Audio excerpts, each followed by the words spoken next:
พระเจ้าเจ้าต่างๆประการหมายมีพระพุทธพระธรรมพระสงฆ์อันเป็นสารณะที่เปิ่งของหมู่เฮาทั้งหลายขอกราบไหว้สาบุญญาบารมีธรรมท่านอาจารย์ท่านก็ครูอภิวัฒนวิกรมรองเจ้าคณะอำเภอไดรอง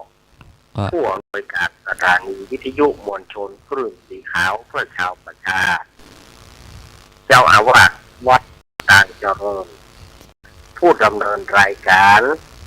เสียงธรรมแสงรุ่นและรายการอูจาภาษาธรรมพร้อมไปด้วยท่านครูบาอาจารย์พระสงฆ์องค์สังฆเจ้าพระมหาเถระพระเถรานุเถระพระสังฆพระสงฆ์องค์ขอกราบไหว้สาบุญญาบารมีธรรมพระเดชพระคุณหลวงพ่อสุนทรธรรมานุโยคที่ปรึกษาเจ้าคณะอำเภอไดรองเจ้าวาดวัดพระธาตุผงขาวขอกราบไหว้สาบุญญาบารมีธรรมพระเดชพระคุณหลวงพ่อสาธุจิจานันท์เจ้าคณะอำเภอไดรองเจ้าวาดวัดพระธาตุเจ้าดอยน้อยพร้อมไปด้วยพระสงฆ์องค์เนรทุกรูปทุกองค์ด้วยความเคารพอย่างสูงสุดยิ่งครับผมสวัสดีเจแล้วก็พ่อน้อยหนุ่มผาจอกคนรูปหล่อเนอครับผมขอกราบไหว้สาครูบาล็อกเหมือนกันนะครับผมสวัสดีเนอผมขอกราบไหว้สาตุลุงนวลโคนรูปหล่อวัดสันเมียงอำเภอเวียงหนองล่องเหมือนกันครับผมสวัสดีเนอครับถ้าตุลุงนวลถ้าวัดศีลวันดอยกับกอมไม้กะกิไปดีๆนะครับปัจจัยเป็นห่วงผู้สูงวัยครับปัจจัยเป็นห่วงผู้สูงวัยเฉพาะอย่างมันเกิดมันตุไปเต้ามันนานหายครับนี่มนครูบาลักโลนทามต่อได้เลยครับผมนี่มนครับผมขอเจริญพรคณะสัตยาญาติโยมศรัทธาสาธุชนคนดีเอาทุกท่านครูบาฮิยุดังได้ยังครับมันบาดังแน่มันบาดังเนี่ยเอาละผู้มาออกละแต่เดี๋ยวก็เลิกพอเจอพอคณะสัตยาญาติโยมศรัทธาสาธุชนคนดีเอาทุกท่านมาแล้วเนอะศรัทธาญาติโยมรายการสารธรรมยามบ่ายยามแรงช่วงธรรมะเพื่อชุมชนติ๊กมาปะกับศรัทธาญาติโยมเหมือนเช่นเคยทางสถานีวิทยุมวลชนคลื่นสีขาวเพื่อชาวประชาและเครือข่ายทุกสถานีวันนี้ก็โดยมีตัวเก้ากับอาตมาภาพสามเณรรักฝันโยนันวัดสันเหมืองตำบลหนองล่องอำเภอเวียงหนองล่องจังหวัดลำพูนเป็นผู้รับผิดชอบดำเนินรายการมาตั้งแต่เวลาบ่าย3 โมงถึง5 โมงแรงตั้งสถานีวิทยุต่างๆดังนี้เช่นว่าสถานีวิทยุคลื่นพระพุทธศาสนาการศึกษาและวัฒนธรรม 104.50 วัดไผ่ตำบลสุเทพอำเภอเมืองจังหวัดเชียงใหม่โดยเมตตาธรรมของท่านอาจารย์ท่านพระครูสมุวิสุวัฒน์วรกิจโยสถานีวิทยุวัดพระบาทอุดมน้ำบ่อตะวา 89.50 เมกะเฮิรตซ์อำเภอฝางอันนี้ก็ครอบคลุมฝางแม่อายใจประการแม่แตงแม่ริมเชียงดาวนะอันนี้ก็จะมาทางนี้นะโดยพระเดชพระคุณหลวงพ่อสุจิตานุรักษ์ด็อกเตอร์ท่านอาจารย์จำเริญ ญโสติธรรมโมวันนี้สถาญาติโยมอาตมาแจ้งสถาญาติโยมโซนใต้เนอะจอมตองดอยหล่อเวียงหนองล่องป่าตางบ้านโฮงลีบางส่วนปอดบางส่วนที่ฟังห้วยสองซักวันนี้คงจะเหี่ยวกันเนอะเพราะว่าสถานีทางสถานีมันเงียบตั้งแต่ตะวันเมื่อค่ำสงสัยคงจะมีปัญหาอย่างสักอย่างอะแต่ว่าเมื่อค่ำนี่นะเพราะว่าช่วง5 โมงนี่จะมีเสียงฟ้าฮ้องนะแต่ว่าเมื่อค่ำที่ตังสายจำตองนี่นะสายจำตองนี่อาจจะเกิดลมจ้าอาจจะเกิดอะไรอย่างจ้าในแต่ว่าเมื่อค่ำประมาณ5 โมงแรงแล้วก็จากนั้นฟังสถานีก็เงียบปิ้งไปเลยแต่ว่าเมื่อค่ำนี่นะวันนี้อาตมาลูกเปิดตั้งแต่ตี 2มาอาตมาเช็คเลยมันบอกมีวันนี้สถานีวิทยุห้วยสองซักเนี่ยตั้งจอมตองดอยหล่อเบียงหนองล่องบ้านโฮงวันนี้ก็คงจะเดี่ยวเหี่ยวกันวันนี้มีสถานญาติโยมก็คงมาได้ฟังเด้อถ้าเจ้าตี้ฟังนี่ได้ยินสามเณรบอกละให้อยู่บดังดื้อมันบ่มีเสียงเด้อมันบ่มีเสียงตั้งแต่ตะวามาละอาตมาภาพก็แจ้งโซนใต้มาได้ยินเด้อวันนี้โซนได้ยินอันนี้แจ้งกับสถานญาติโยมที่อยู่เป็นโซนใต้เด้อสถานีวิทยุมนเสียงธรรม 106.25 เมกะเฮิรตซ์ตั้งอยู่วัดภูผารามตำบลทางเขิงอำเภอแม่แจ่มจังหวัดเชียงใหม่โดยเมตตาธรรมของพระคุณหลวงพ่อมงคลวิสิทธิ์เจ้าคณะอำเภอแม่แจ่มและท่านปลัดอุปัยทั้ง2 ท่าน สถานีผู้แม่วางเรดิโออำเภอแม่วางสถานีวิทยุสีปันเงินเรดิโอสีปันเงินอำเภอสันปะตองสถานีวิทยุบ้านแป้นเรดิโอบ้านแป้นอำเภอเมืองจังหวัดลำพูนสถานีวิทยุเครื่องสีขาวเพื่อชาวประชา 106.50 เมกะเฮิรตซ์วัดวันพุธอาทิตย์ตำบลท่าบาทอำเภอเมืองจังหวัดลำปางโดยเมตตาธรรมของท่านอาจารย์พระมหาสมชาติชาตปัญโยสถานีวิทยุลำปางสตาร์ 101.25 เมกะเฮิรตซ์ของคุณโยมดารุณีนี่ก็คือรายชื่อรายนามของสถานีวิทยุต่างๆดังนี้ที่มาภาพได้บอกได้กล่าวมาเนาะวันนี้ต้องอดกับสถานีวิทยุโซนใต้โซนใต้ห้วยสองซักนี่มาเร่งละมันคงมีปัญหากับคุณนะมันมีปัญหากับสถานีเก่าคุณนะที่บอกว่ามันโดนฝนโดนลมก่อนแต่ว่าเมื่อแรงเนี้ยเนาะก็ประมาณนี้หรือว่าท่านที่มีโทรศัพท์แบบสมาร์ทโฟนโทรศัพท์แบบป่วยแบบเสียโทรศัพท์สัมผัสเท่านี้นะสถานีญาติโยมฟังสถานีวิทยุก็ได้ก็เข้า Google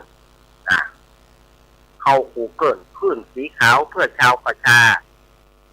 ที่ก็ได้หรือว่าจะเข้าเว็บไซต์ก็ได้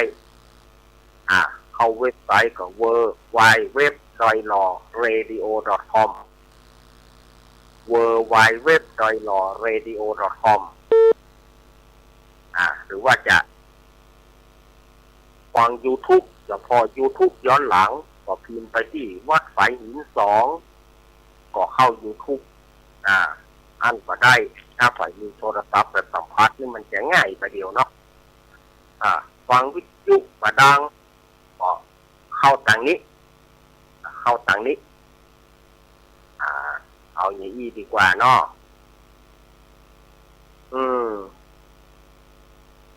มาปะกันวันนี้เป็นวันอังคารที่5วันนี้เนาะเป็นวันอังคารที่5พฤษภาคมพุทธศักราช2569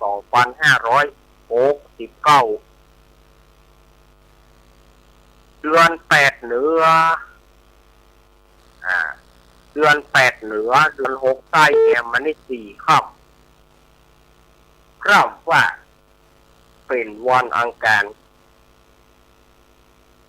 เดือน8แอมมาแล้วแน่เดือน8เหนือเนอะสารสถานญาติโยมที่ลุกจาก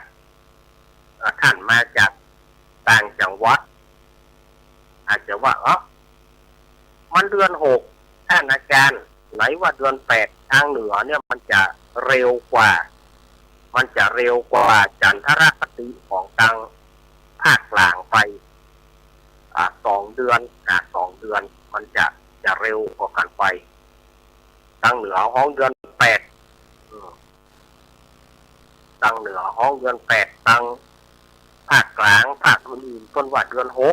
6ฉะนั้นมันก็เลยซับซ้อนกันไปเนาะวันเวลาก็ล่วงไปปีเก้าเลื่อนไปวันเวลามันก็ไปติ๊กไปทางหน้าของมันติ๊กสถานญาติโยมก็เฮาก็ควรจะ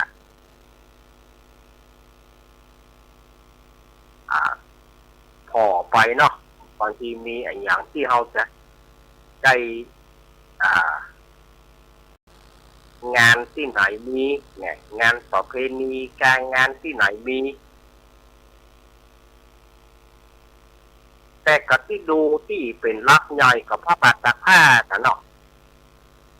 พระบาทตากผ้าอำเภอป่าซางก็จะถึงแล้วนี่เดือน8แฮม8ค่ำนี่กันเนาะวัดพระบาทตากผ้าตำบลปะกอกอำเภอป่าซางก็เป็นงานประเพณีส่งน้ำพระบาทพุทธบาทตากผ้าเป็นงานใหญ่เลยนะเนาะสถานญาติโยมนี่ก็โอ้โหมาเดียวนี่ก็แม่กาการหยังกาก็คงเต็มแล้วเนาะวัดพระบาทตากผ้าเฮาก็เมื่อมาปะกันแล้วอาตมาภาพเมื่อก่อนที่จะเข้ารายการไปที่ก็ให้เอกพะเยาให้เอกพะเยาก็ขอเล่านิทานเอานิทานเรื่องเก่ามาอีกมาย้อนหลังใหม่ได้ขอท่านอาจารย์นิทานเรื่องนกขี้ไถได้เลยเมื่อท่านขอมาอันนี้ตามคำขอนะเรื่องนกขี้ไถก็จะเอามาเล่าให้ฟังเน้อสถานญาติโยมเรื่องนกขี้ไถนี้มีเรื่องเล่าอยู่ว่าในสมัยหนึ่งสมัยนั้นนอโพธิสัตว์เจ้าหรือว่าองค์พระพุทธเจ้าของเฮาเนี่ยเปิ้นได้เสวยจากเป็นนกขี้ไถนี่ตัวมันบ่ใหญ่สถานญาติโยมสมัยแต่ก่อนนี่มันจะเป็นนกตัวน้อยๆมันถึงไปอยู่กับก้อนขี้ไถนั่นนะหากินตะก้อนขี้ไถเนี่ยหากินจะหินแมงจรหากินยาวไปตำก้อนขี้ไถเก้าเงาเกี้ยวเงี้ยวนะสมัยก่อนคนไถด้วยงัวด้วยควายนะคนไถด้วยงัวด้วยควายเนี่ยนกขี้ไถเนี่ยจะนักเพราะมันกิน กินแมงกินอย่างในก้อนขี้ไถ่นั่นแล้วมันก็อาศัยอยู่กับก้อนขี้ไถ่นั่นนะแล้วพอถึงห้องนกขี้ไถ่ตัวมันน้อยกระไรจะจมแต่บัดเดียวนี่ก็หาเป็นยาเนอะบ่มีบ่หารที่ไหนบ่ได้ยินไผว่าที่ไหนแต่ก่อนนี้ปลาเลิกปลาเต๋อนกตัวน้อยๆชอบหาก้อนขี้ไถ่เนี่ยนอโพธิสัตว์เจ้าของเฮาก็ได้ไปเกิดเป็นนกขี้ไถ่เนี่ยอาศัยอยู่ที่นาที่หนึ่งก็นกขี้ไถ่โพธิสัตว์เจ้านี่ก็วันหนึ่งก็มีเกิดอาการเบื่อว่าโอ้หากินตั้งแต่น้อยจนใหญ่เบื่อละไปอยากจะซอกหากินกับก้อนขี้ไถ่ให้ไปซอกหากินทีมอื่นก็เลยไปขออนุญาตพ่อแม่คนมีพ่อมีแม่เลยนะไปขออนุญาตพ่อกับแม่ซึ่งเป็นนกขี้ไถ่เนี่ยบอกว่าพ่อครับแม่ครับลูกขอไปซอกหากินทีมอื่นเพราะว่าอยู่ที่นี่เบื่อซอกหากินเจ้าหิดแมงจรจักแตนไงยังก็ใกล้ละขอไปซอกหากินที่อื่นยามนั้นพ่อแม่ก็บอกว่าลูกเอ๋ยเฮาเป็นนกตัวน้อยๆกินไปอีกก็พอแล้วนกน้อยทำรังแต่พอตัวจะไปที่อื่นเพราะว่าที่อื่นนั่นประเทศที่ของเฮาอันตรายรอบด้านเวลาว่ามีเหยี่ยวกามีอย่างกามันเป็นทีมของเขาจะฆ่าหัวเฮาอยู่หากินที่เนี้ยลูกเอ๋ยหากินที่เนี้ยก็ควรไปแต่ว่านกขี้ไถ่โพธิสัตว์นี่ก็บอกว่าขอไปกัมเถอะเกิดมาถึงเตื้อพอประเชิญโลกกว้างเตื้อหนึ่งมันจะเป็นอย่างไรก็คือมันหูไปนกขี้ไถ่โพธิสัตว์เจ้านี่ก็เลยหนี ก็เลยบินหนีออกไปเสาะหากินตามป่าไม้ไปเสาะหากินในป่าเมื่อเข้าไปในป่าก็ไปโอ้โหเจริญหูเจริญตาสัตว์น้อยก็มากมายแล้วก็ผลไม้หลากไม้ก็มากมายอีกออกไปเพลินนั่นชมนกชมไม้ไปเสาะกินของที่ตัวก็เคยกินคำเตื้อเช่นผลไม้ก็ดีอย่างก็ดีก็ดอกบัวกาอย่างกาเนี่ยก็พยายามไปเสาะได้กินยามนั้นก็มีเกี่ยวหรือว่าเหลียวตัวหนึ่งเหลียวตัวนี้ตามันสูงนะที่พูดว่าตาเหลียวนี่นะก็คือตาเหยี่ยวนั่นนะ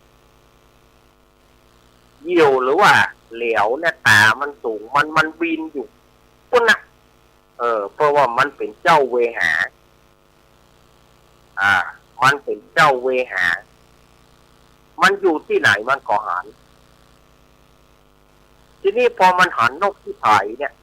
มันก็โอ้นกขี้ไถ่นี่มาหากินอย่างนี้มันก็หาที่ตายกันนั่นมันก็เลยปุ้งเหลาลงมาเมื่อปุ้งเหลาลงมาก็โฉบหรือว่าง่ามนกขี้ไถ่เนี่ยขึ้นบนอากาศนกขี้ไถ่ก็สะดุ้งนะตกใจโอ้เกี่ยวรุ่นนี่เอาเขาไปเพราะว่าเปิ้นมีโดยเป็นนกโพธิสัตว์เจ้าโดย าพอสมควรโอ้ตัวเก่าจะตายได้รุ่นนี้นี่ย้อนเหลือกำปอกกำแม่เนี่ยรู้อย่างนกที่ถ่ายโพธิสัตว์นี่ก็เลยบอกตายแล้วตายแล้วตายแน่ๆแล้วย้อนว่าเหลือกำปอกกำแม่นั่นแหละข้าถึงจะต้องตายด้วยกรงเล็บของเหยี่ยวถ้าข้าอยู่ที่ถ้าข้าอยู่ที่ของข้านะข้าตึงบาตายข้าหากินในที่ของข้าจะบาตายก็ย้อนว่าข้ามาหากินในที่ประจ้องประจ่ายนี่แหละข้าถึงจะต้องตายกำนี้แหละยามนั้นเหยี่ยวเนี่ยเหยี่ยวหรือว่าเหลวนี่นะมันก็ไข้หัวออกมาโอ้ยไอ้นกขี้ไถมึงว่าจะได้ก็มึงว่าถ้าว่ามึงอยู่ที่มึงจะบัดไหนอีกะโอ้น้องเอ๋ยมึงหูก่อที่นี้เป็นที่ของไผ่ที่ขอบฟ้าจักรวาลเนี่ยไผ่จะเหลือสายตากูไปมาได้กูเป็นเจ้าเวหาไอ้หมอกมึงนี่มันบัดทอละมานมันบัดทอละงามเล็กโงเล็บกูหรอกมึงก็หูว่าสัตว์ต่างๆในสุดล่าฟ้าเขียวเนี่ยไผ่จะหนีกูพ้นแม้แต่มึงไอ้ตัวกระจิบลิกกระจ้อยลอยเนี่ยแล้วมึงจะหนีกูโป้นกะที่มึงว่าถ้ามึงอยู่ในถิ่นมึงจะบาตายแน่นอนถ้าข้าฟังกำปอกกำแม่หน่อยถ้าว่าข้าหากินเฉพาะที่ของข้านกน้อยทำรังแต่พอตัวเนี่ยข้าบาตายแน่นอนแล้วเพราะเหตุอย่างโยก็ถามนกขี้ไถก็บอกว่าก็พ่อข้าหูทางหนีที่ไหลก็ได้ล่ะอยู่ในถิ่นของข้าเนี่ยไอ้หยองมาภัยใดๆมาข้าก็หู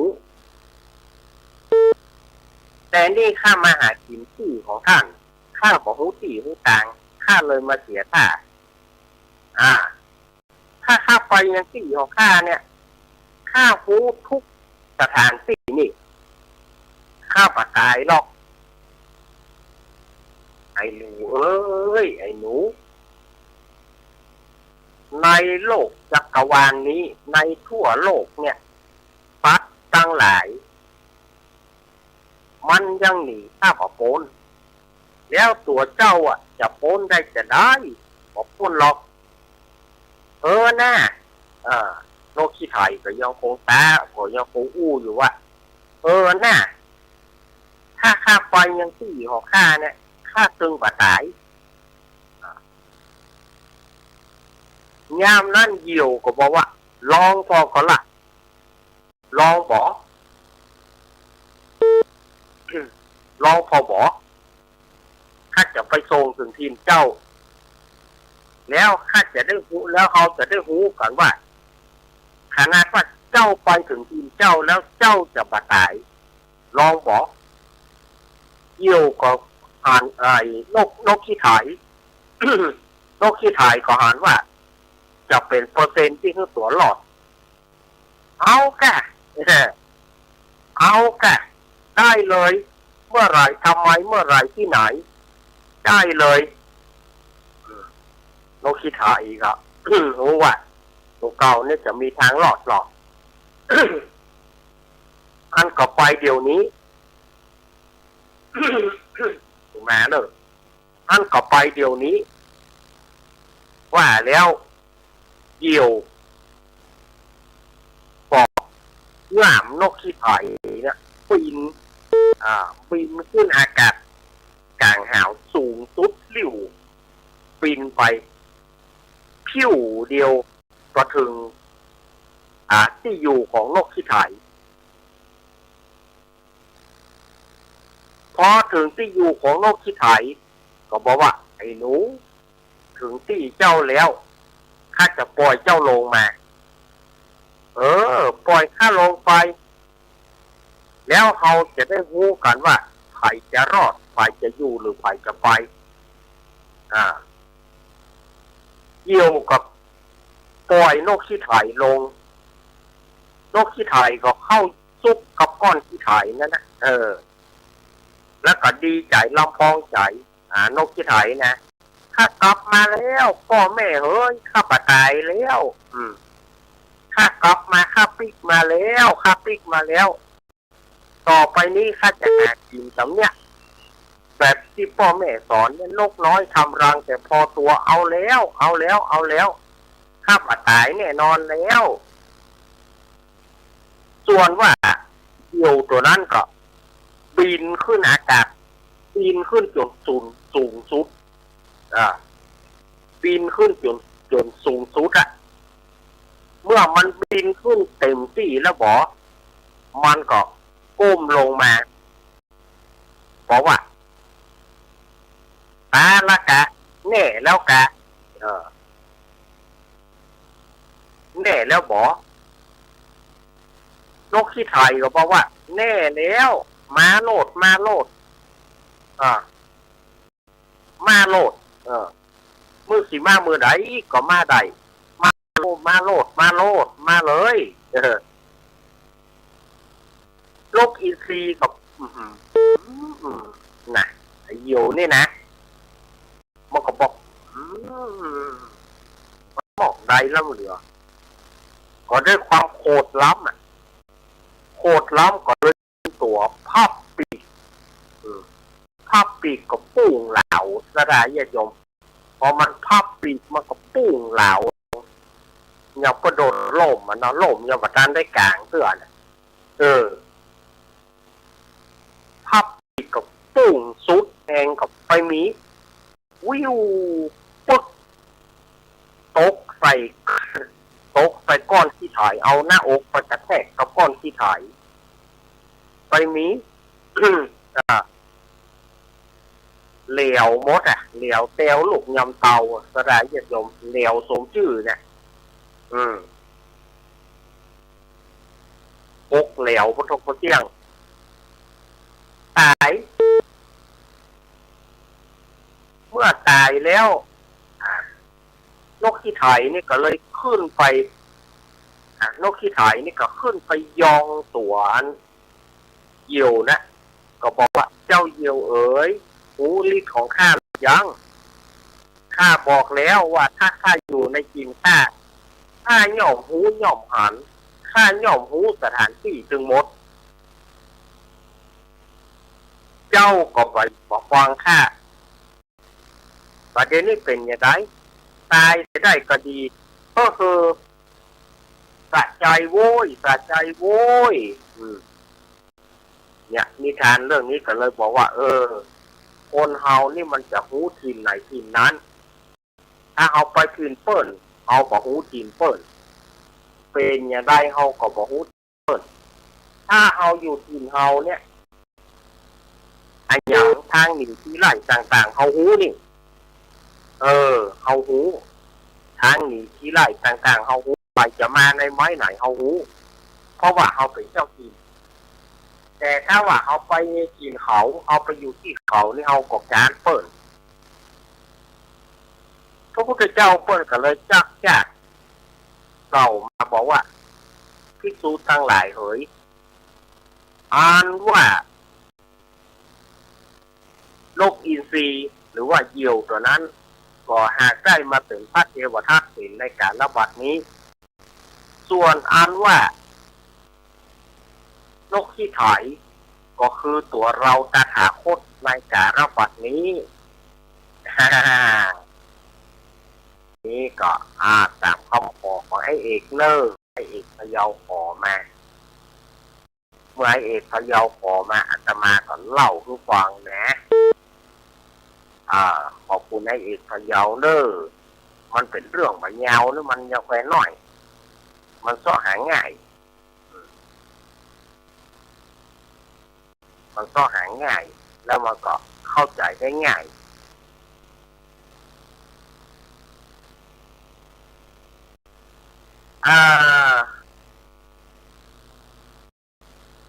เขามาฟังนิทานกันต่อดีกว่าเนาะวันนี้ก็ขอเป็นนิทานไปก่อนประคับประคองตะกี้ก็ได้ยินเสียงฟ้าห้องไกลๆไงขอจะไปฟังดังจะไปฟังห้องเชื่อเพราะว่าอาตมาจัดรายการถูก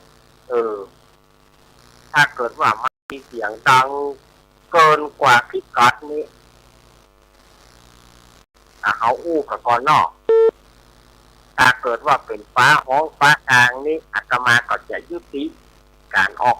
การส่งกระจายเสียงอาตมาจะยุติการจัดรายการนะเขาอู้กันไว้ก่อนเนอะถ้าว่ามัน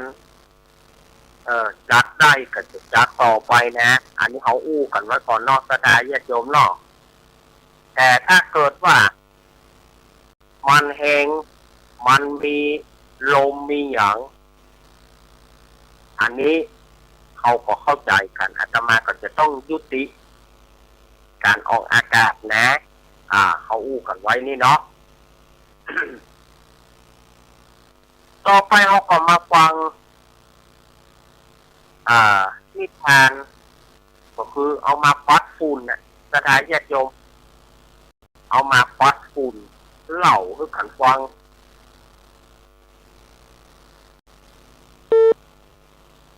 บางคนเพิ่งก็ฟังแล้วฟังแถมใครฮือเล่าแถม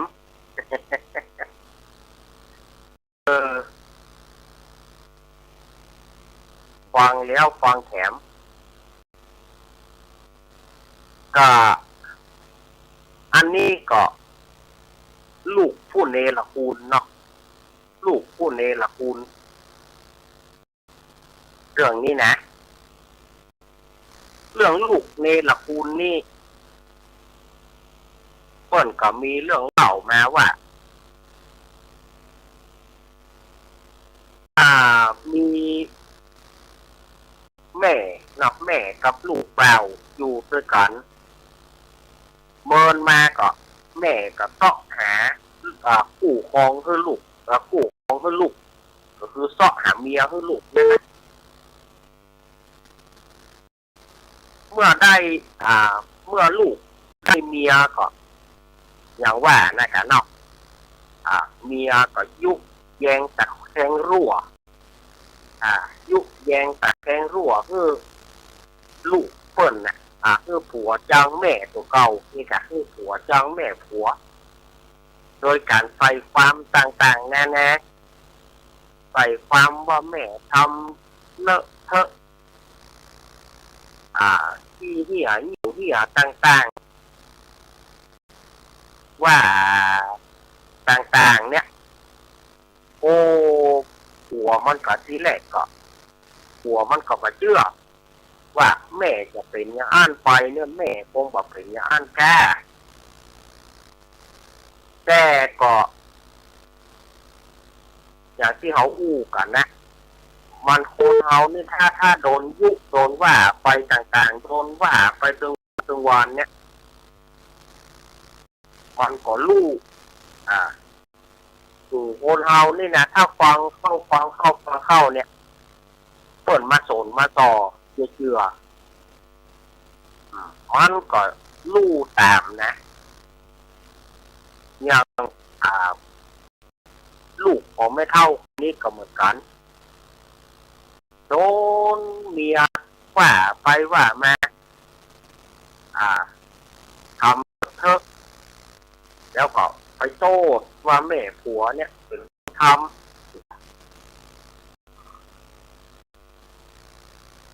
ก็เลยเข้าผัวมันก็เชื่อผัวมันก็เชื่อเขาแม่นี่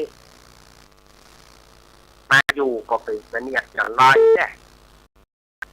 มาอยู่ก็มาสร้างความดีกับลูกกับเต้าแม่นี่นะมาสร้างความดีให้อยู่มาสร้างความดีให้ลูกกับเต้า ที่ล่ำเหลือจะอยู่เกิดมาได้เวลา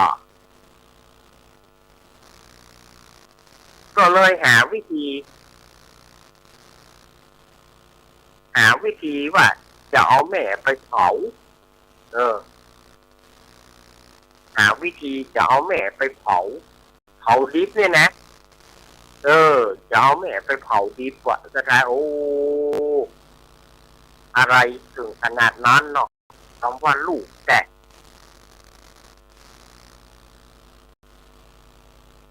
ก็วันหนึ่งก็บอกกับแม่รับเห็นแม่รับเจ้าเนอะเข้าแล้ววันนี้แม่ไม่ต้องห่วงรับเจ้านี่หรอแม่พอก็ว่าก็ดีอะแม่เนี่ยการมาก็ขั้นรับบอกเฮ้ยก็แม่มาก่อนกินข้าวแล้วก็รับอ่ะเนาะ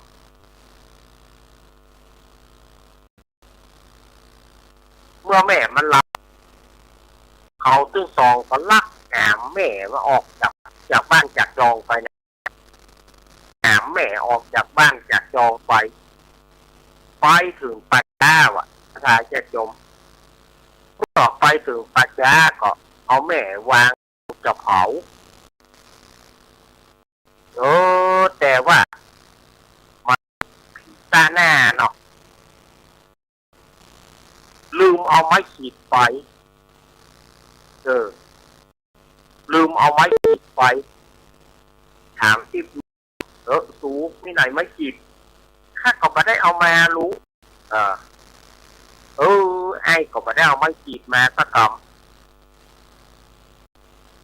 ก็เลยปากันเดียวเขาไล่แม่ไว้นี่ก็เดียวเอาไม้ขีดก็เดียวว่าแล้วก็ไปเอาไม้ขีดโล่นไปเอาไม้ขีดที่บ้านมันขนาดไหนเมื่อก่อนก็ได้เยี่ยมโยมว่าโล่นไปเอาไม้ขีดยามนั้นเทวดาผู้รักษาต้นไม้ในปัจจานะก็ฝั่งของไม่เท่าลูกมาแล้วมานี่ไม่เท่านะก็ลูกมาโอ้อันนี้ข้ามาอยู่ไหนเจ้าอยู่กลางป่าเนี่ยกะป่าเดียวเนี่ยลูกของเจ้าจะเผาเจ้าข้าเลยของเจ้ามานี่กูก็ลูกของเจ้ากับเมียมันน่ะกับลูกสะใภ้ของเจ้าน่ะเนรคุณต่อเจ้ามาที่นี่เพื่อจะเอามาเผาดิบแต่ว่าเขาลืมไม้ขีดเขาหล่นไปเอาไม้ขีดบ้านเขาปุ่นก็เดียวเขาจะเผาเจ้าส่วนความเป็นแม่นั่นเนาะยอมพักลูกก็บอกว่าเป็นไปบ่ได้ลูกข้าโอนลูกข้าเลี้ยงมากับมือมันจะเผาแม่มันได้คือโคนมันเป็นไปบ่ได้แค่เป็นไปบ่ได้บ่ได้ก็ลองพอดูอันนี้เทวดาก็เอาแม่เท่าเนี่ยไปอยู่ที่ของเปิ้นแล้วก็เสกเอาใบไม้มาเสกเป็นตัวแม่นอนรับนอนรับทับที่อยู่หั่นนะเจ้าคอยดูเนอะนะเจ้าคอยดูเนอะแล้วก็คำเดียวลูกตึงของเนี่ยลูกตึงลูกไว้เนี่ยนะกอบมาพร้อมกับไม้ขีดมาถึงก็อีแม่เอ้ยพอถูกมาเอาเนอะโดยมีเทวดาแล้วก็แม่แต่เนี่ยพออยู่แม่เฮ้ยเขาขอโทษเนอะที่เขาต้องทำกับแม่อย่างนี้ถ้าแม่อยู่เขามีความสุขทีนี้เขากับเมียเขาเนี่ยมดเสี้ยนมดแหนมมดเสี้ยนมดแหนมปล่อยแม่จะไปได้จองเวรจองกรรมกับเขาเนอว่ะว่าแล้วก็จีไฟกระดาษโยม ไฟเผาหุ่นนั่นนะยามนั้นเทวดาก็เพราะว่าหันแล้วกะหันแล้วกะเอาข้าหันแล้วเป็นว่าลูกข้าก็หักข้าเลยแม้แต่น้อยเดียวก็หุ่นนั้นก็ไหม้ไปหมดเมื่อหุ่นนั้นไหม้เขาก็ปิกบ้านนะปิกไปบ้านปิกไปนอนบ้านไอ้ลูกมันกับลูกไฟเนี่ยนะลูกมันกับตัวลูกเนี่ยก็ปิกไปนอนบ้านส่วนว่าเทวดาจะถามว่าไม่เท่าแล้วเจ้าสิ่งนี้จะได้เป็นอย่างไร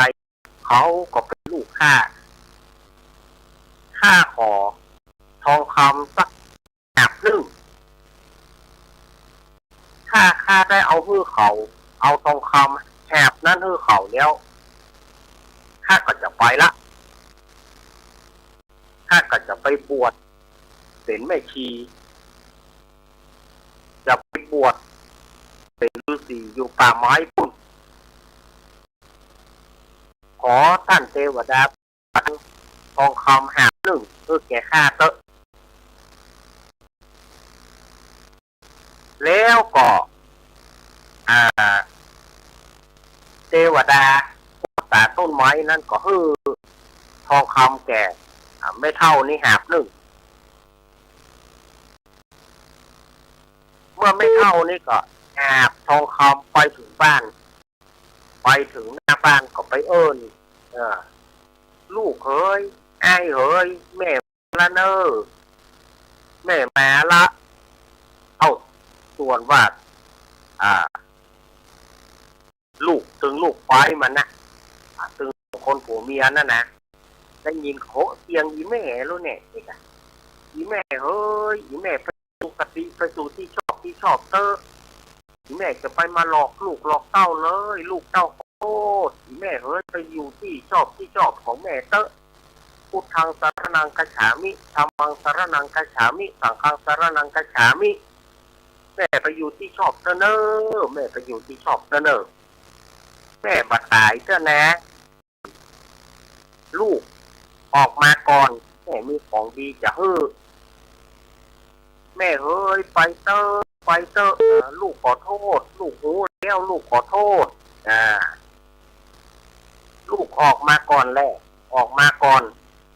แม่เอาของดีฮื้อมาเอาของดีที่แม่เอาของดีครั้งสุดท้ายเพื่อออกมาก่อนของดีไอ้อย่างเนี่ยแม่จะมีของดีอย่างฮื้อเฮาก็เลยยอมออกมาเมื่อออกมากับมาหันใส่แม่แล้วก็ถามว่าเฮ้ยเหตุอย่างแม่บาตายสักกรรมแม่ก็เล่าให้ฟังว่าเทวดาช่วยเอาไว้แล้วก็แม่จะเอาทองคำแหบเนี่ยเพื่อกับเจ้าทั้งสองเอาไว้ตั้งเนื้อตั้งตัวส่วนแม่จะขอไปบวชอยู่ในป่าไม้พุทธแม่มารบกวนอย่างแล้วแม่ต้นเมื่อฮื้อแล้วก็เลยไปบวชอยู่ในป่าไม้จนยาวชีวังจนเสี่ยงชีวิตของตัวเก่าอันเนี้ยสถานญาติโยมถ้าเป็นอย่างเฮานี่นะสถานญาติโยมวันอย่างเฮานี่เฮาบ่ฮื้ออย่างก็ยังรู้ถ้าเป็นอย่างเฮานี่เฮาบ่เตนะน่าว่าด้วยความเป็นแม่เนาะสาระความสุขสาระต่างๆแม้แต่ว่าขอเงินขอทองมาเพื่อลูกไว้ตัวอยู่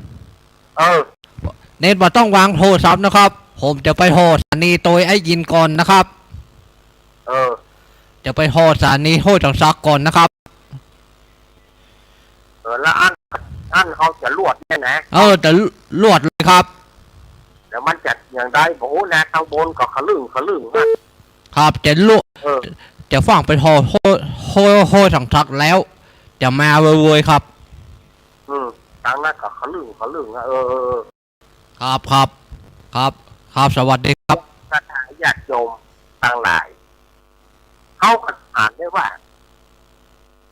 ในการความฮักระหว่างลูกกับแม่เนี่ยนะแม่นี่จะมีความฮักลูกแม้แต่อย่างใดจนถึงเที่ยวชีวิตสุดท้ายแม่ก็ยังฮักอยู่ถึงแม้ว่าลูกจะเอาไปอย่างใดก็ช่างแม่ก็ยังฮักอยู่แต่ว่าลูกนั่นน่ะจะกตัญญูถึงสุดท้ายเท่าใดเนาะอันนี้ก็อาตมาก็เอามาเล่าคือสถานญาติโยมได้ฟังกันนะอาตมาก็ได้เอามาเล่าคือสถานญาติโยมได้ฟังกันว่ามันเป็นไปได้ฮะอาตมาก็ได้เล่าทุกฟังก็มันก็บ่เลี้ยวใจแต่เอามาเล่าคือสถานญาติโยมทั้งหลายได้ฟังกันในวันนี้อาจจะเป็นสาระประโยชน์ไม่มากก็น้อยไม่มากก็น้อยที่อาตมาเอามาเล่าวันนี้แต่มันก็ตะกุกตะกักข้องในวันนี้เนาะสถานญาติโยมคุณน่ะคือเจไปพอที่ห้วยสองซักคุณสถานีวิทยุที่ห้วยสองซักเนี่ยบอกว่ามันมีปัญหาใดคือเจปล่อยคุณน่ะถ้าหมดเวลาก็อาตมาจะบอกพักช่วงแล้วเนี่ยแต่ก็ดูฟ้าดูฝนกันนะถ้ามันมีฟ้าห้องนั่งมากเข้ามันเกิดอย่างใดอย่างหนึ่งนี่อาตมาก็ต้องยุตินะฉะนั้นผมแจ้งทางท่านอาจารย์ท่านพระครูอภิวัฒนวิกรมก่อนนะครับถ้าว่ามันบอกเป็นท่าผมก็จะยุบทันทีอันนี้ผมพูดไว้ก่อนเอาจากหูเขาก็ฟังอยู่ถ้ามันมีฟ้ามีฝนถ้ามันมีฟ้าห้องฟ้าคางดังๆนี่มันก็ต้องหยุดอะถ้าประยุทธ์ก็มันอันตราย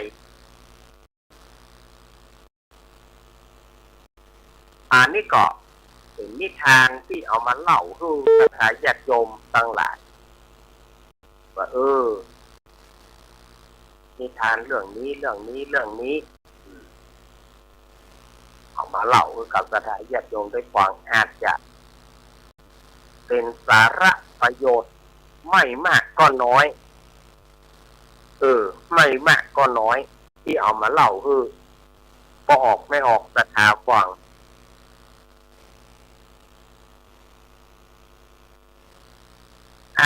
แต่ว่านี่ก็ผ่านไปแล้วเนาะวันฉัตรมงคลแต่ว่าก็ยุบกันไปแต่วันหนึ่งนะแต่ว่าวันฉัตรมงคลแล้วก็วันที่13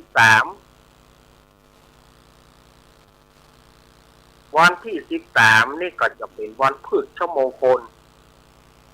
จะรดพระนางคันแรกนาขวัญวันพฤชมงคลจะรดพระนางคันแรกนาขวัญเนี่ยก็คนว่าเป็นวันที่พระเจ้าแผ่นดินแหกนาถ้าพระเจ้าแผ่นดินแหกนาแล้วต่อไปก็เจ้าบ้านเจ้าเมืองเขาก็จะได้แหกหว่านกล้าใส่นาเตรียมที่จะ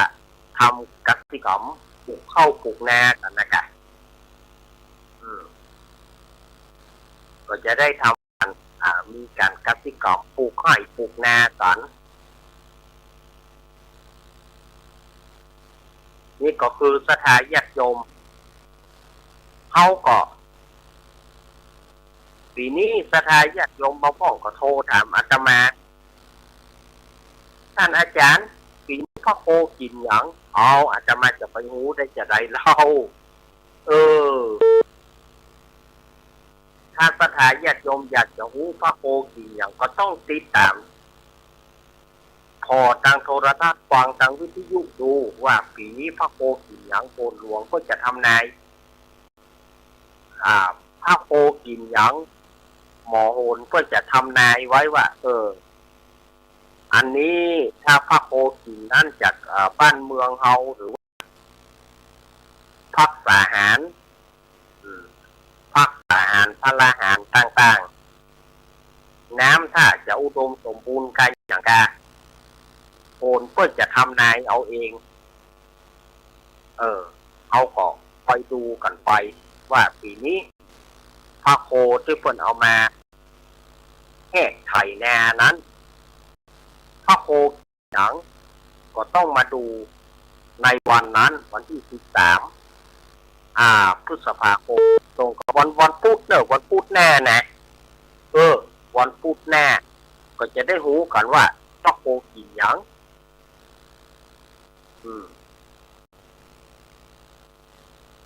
อันนี้เราก็มาดูกันว่าพระโคกินหยังถ้าอยู่ถามอาตมาจะไปรู้ได้จะได อาตมาไม่รู้หรอกสถาญาติโยม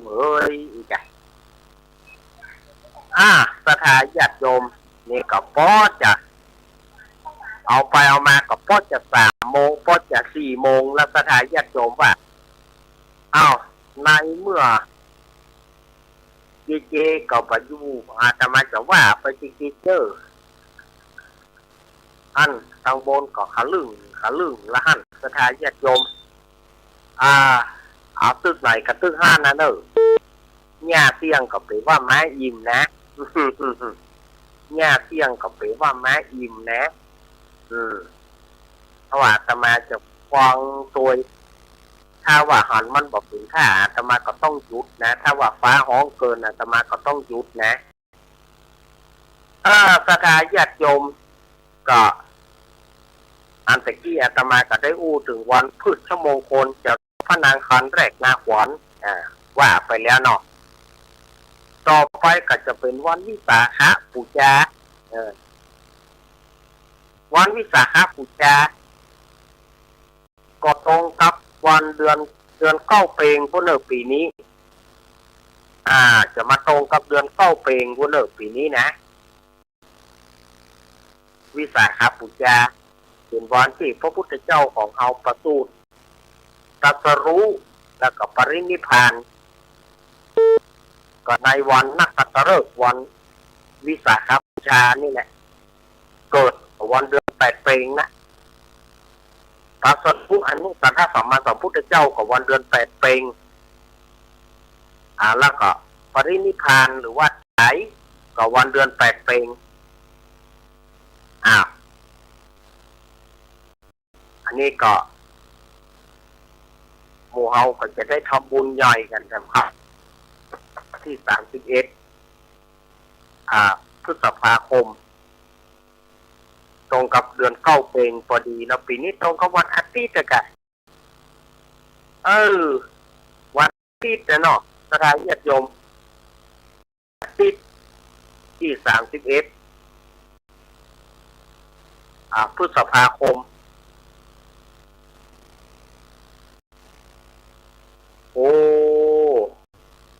มันก็แข่งกันไปแหมปัดเท่าใดแล้วนี่เราประเด็นนี่เดือน8 แฮมมานี่4 ค่ำนะวันนี้จะดีก็วันนี้ต่างจะโลกเสียงโจกยกย้ายเปิ้นก็บอกว่านอนไปตีนตากแดดวันนี้เปิ้นบอกว่านอนไปตีนตากแดดก็หมายความว่ามันบัดดีชื่อมันบอกอยู่แล้วว่านอนไปตีนตากแดด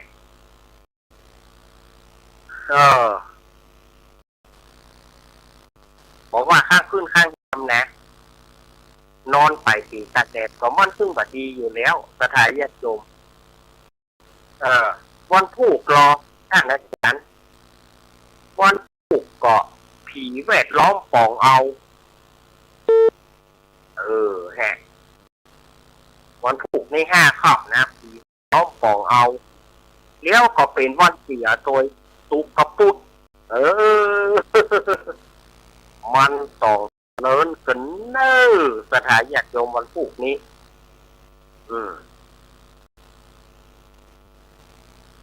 ถ้าว่าจะได้สถานก็ต้อง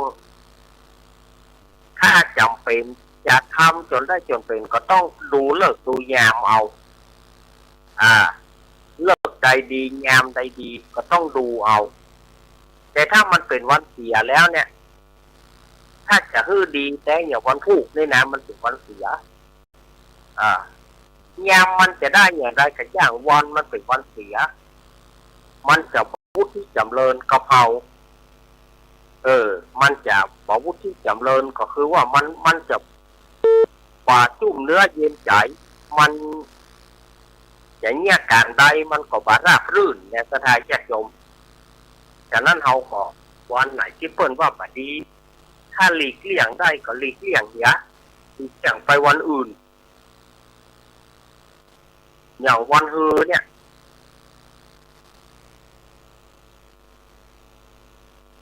วันฮือนี่เป็นวันเหมาะเนอะลงเรือสำเภาไปแก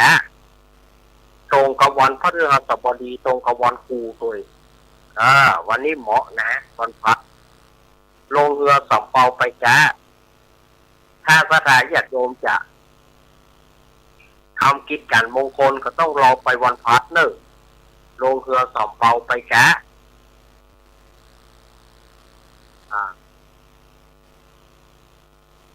แล้วก็ว่าไหนแต่มาอาจารย์เจ็ดข้ามเคาะอยู่ท่าคอยโจรมันก็ตึงบดีอยู่แล้วเคาะอยู่ท่าคอยโจร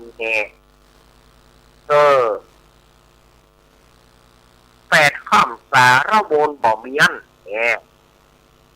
ก็มันก็บาดได้เก้าข้ามโดนเทียนพญาลาม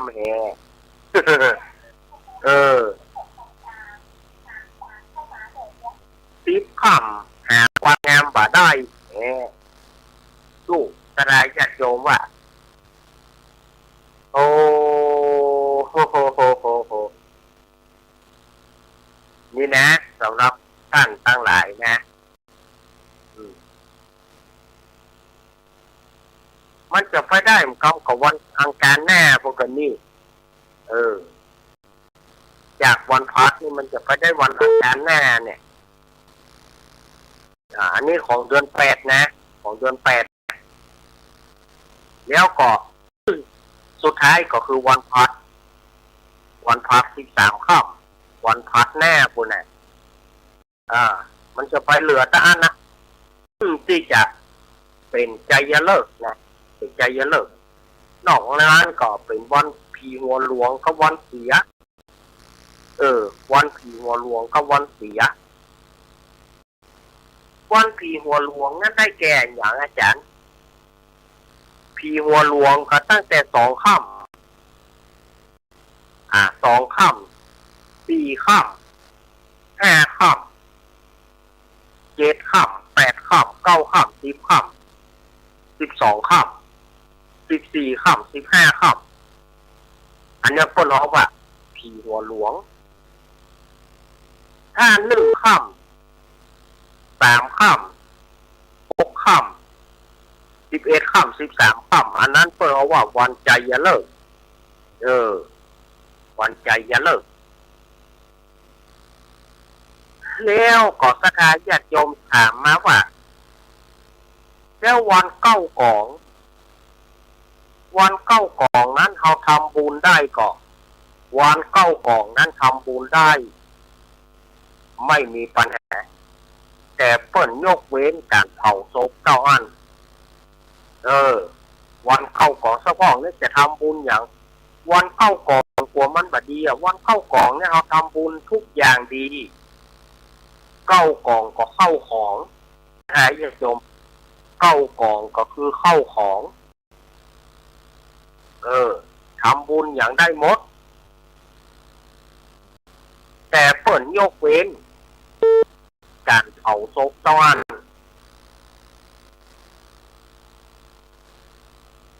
ปิ้นจะเผาศพอย่างเดียวนอกนั้นการทำบุญตุนตานอันใดเปิ้นว่าโอ้เหมาะเกี่ยบางทีมันก็ไปกะลัดกะแล่งเหมือนกันนะบางทีมันก็มันก็ต้องมีตัวแปรมันนะวันบัดดีมันก็ต้องมีวันดีเอาชนะมันเหมือนกันชนะอันนี้ชนะอย่างไรมันจะมียามอย่างยามนกไฟชนะจางสารยามอย่างเพิ่นจะมีของเพิ่นหรอกในระบบวันเข้าของนั่นนะในระบบวันเข้าของนะเขาก็ต้องไปดูอีกอย่างคำหนึ่งว่าวันไหนที่มันเป็นวันดีวันไหนที่มันเป็นวันดีก็เช็คไปเรียกว่าดูปฏิทินไปวันไหนมันบดีเขาก็จะไปทำสมัยตะก้อนนี่ต้นบอกว่าอย่างไร8 ค่ำบดีหุงเหล้าอีคนสมัยก่อนต้นว่านะ8 ค่ำบดีหุงเหล้า9 ค่ำบดีเสียผีคำว่าบดีเสียผีนี่ก็ วัน9 ค่ำต้นเผาผีไปเผาศพไปเผาแต่ในคนเฮาณปัจจุบันนี้ มันบาถือกันไปนักของพวกบางที่บางแห่งพวกก็ยังถืออยู่แต่บางที่บางแห่งเพิ่นก็บาถือส่วนมากจะเอาไว้วันเข้าของนั่นนะซึ่งส่วนมากก็จะวันเข้าของนะวันเข้าของเขาก็ยังคือกันอยู่8 ค่ำบดีหุงเหล้า บดีต้มเหล้ามันเป็นเพราะอย่างสมาก็ประอาจจะหูได้เพราะว่ากรรมโบราณต้นว่าไว้อย่างนี้อาตมาก็บอกหูได้ว่าเพราะอย่างเปิ้นถึงว่าหุงเหล้ากับต้มเหล้าอันนี้เพราะว่าอาตมานี่ก็ปัจจัย ปัจจัยนักต้มเหล้ามาก่อนเนาะ แต่พอถือกันมันก็แบบนี้ไงแบบคนถือประตัดผมวันปุ๊บนั่นไงคนตัดผมรุ่นไหนก็อย่างวันปุ๊บคนประตัดมันก็เลยสืบกันมาคนรุ่นหลังก็เลยถือประจเปิ้ลวันปุ๊บประตัดผมเขาไปถามเขาว่าเนี่ยอย่างไรบอกนะเปิ้ลยุบกันเปิ้ลว่ากันมาอย่างนั้นเขาก็ถือกันมาอย่างนี้เหมือนกันเนี่ย อย่างเจิงว่า8 ค่ำบดีหุงเหล้าเนี่ยอาตมาก็บอกเหมือนกับว่าเป็นพ่ออย่างแต่เปิ้ลก็ว่ามาเอาสืบกันมาก็คือว่าเอาบัดเชื่อเอาก็บาลบลูเอาบัดเชื่อเอาก็บาลบลูเปิ้ลมันเป็นอีนะ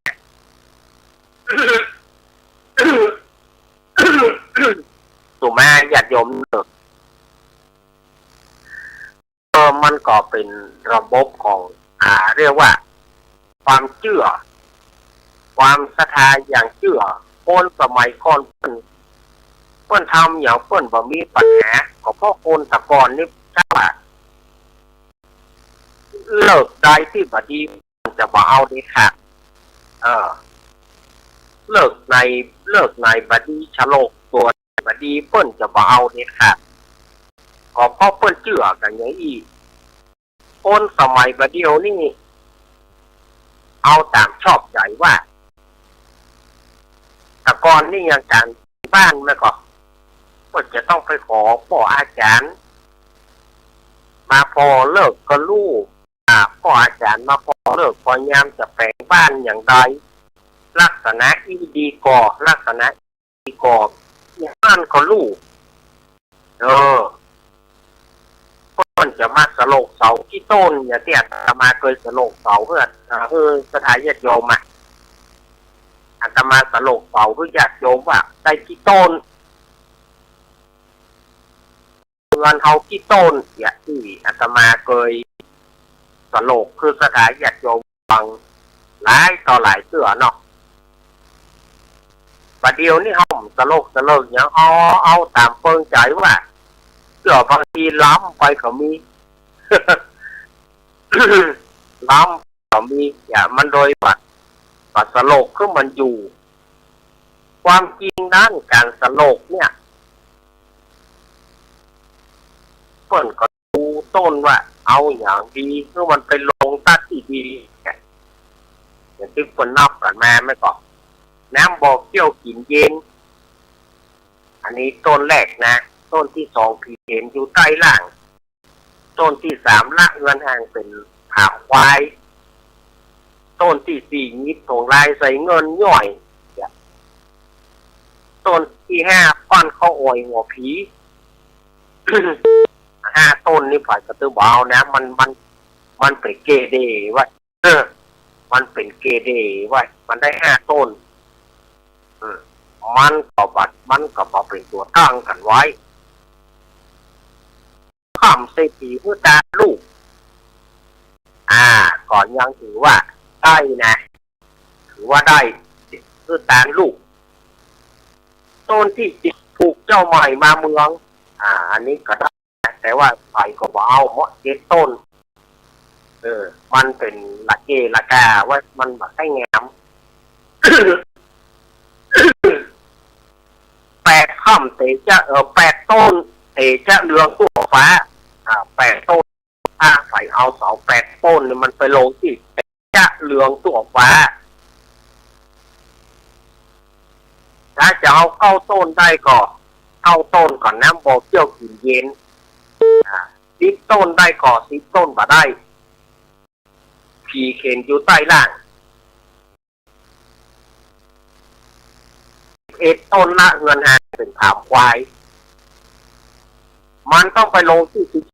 12ถ้าไผเอา12 ต้นได้พอดีนิดของลายใส่เงินย่อยหรือว่านิดของลายใส่เบี้ยย่อย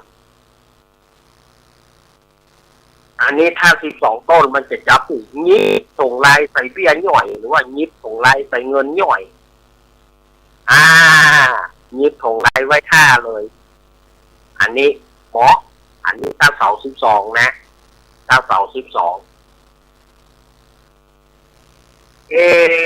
สโลกถ้าได้เห็นหลายต้นนะถ้าได้ก็สโลกไปแหละสโลกไหลไปเดี๋ยวกี่ต้นแต่ถ้ามันลงที่ดีสมมติว่าที่เนาะ สมมติที่เนาะแต่นี่ต้นตึกต้นที่12นะยิบส่งรายใส่เงินหย่อยนี่นะต้นที่13ป้อนเข้าไปหัวผีมาได้นะถ้าจะเอาต้นที่14เมื่อมันได้4 ต้นก็เซผีเพื่อทานลูก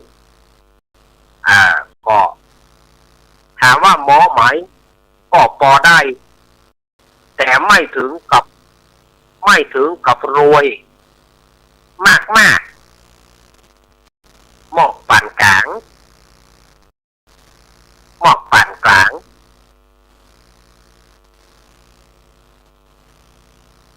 ถ้าจะเอา15 ต้นผูกเจ้าใหม่มาเมืองก็ได้นะแต่คนเรานี่ส่วนมากจะชอบกู้บอกเขาชอบกี้เพราะกี้มันดูว่ามันดูจะบ่มั่นคงเหรอมั้งถ้าเอาต้นกี้15 ก็ดีนะแต่ว่ามันเป็นกี้โอ้ทั้งหลายเขาบอกเขาได้กี้มั้งเขาได้กู้ก็มาต้นที่16จะเหลืองตัวฟ้าจะเอากี่ต้นกับสโลกไปแหละสโลกไปจนพออันนี้สำหรับว่าเป่าเฮือน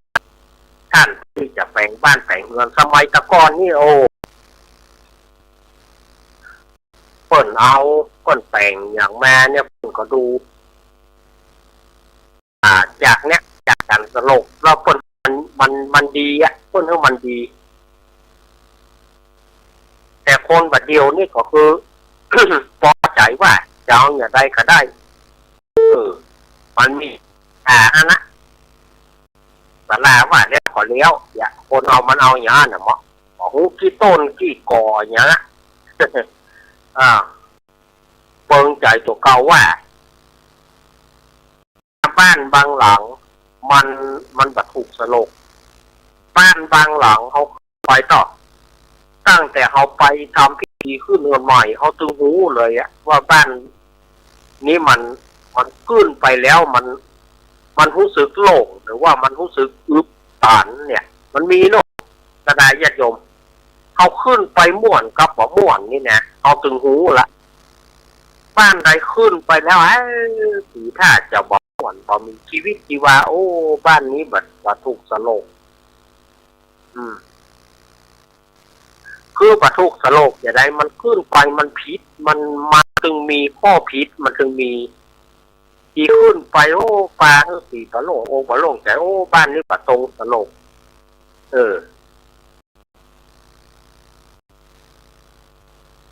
มันจึงมีบ้านบางหลังเขาขึ้นไปโล่งม่วน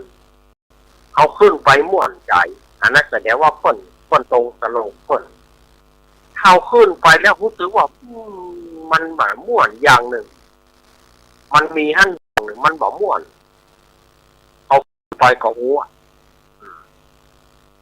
เพราะว่าจะเป็นบ้านยุคไหนก็ย่างบ้านไม้ก็เหมือนกันบ้านปูนก็เหมือนกันเขาขึ้นไปมันตึงหูขึ้นไปที่มันบอกม่วนมันตึงหูสึกตึกเลยอ่ะอันนี้นี่สถาปนิกไม่ใช่สถาปนิกไงสถาปนิกนึกเอาคนเดียวนึกเอาเอาอย่างนี้เขาว่าดีก็ดีอย่า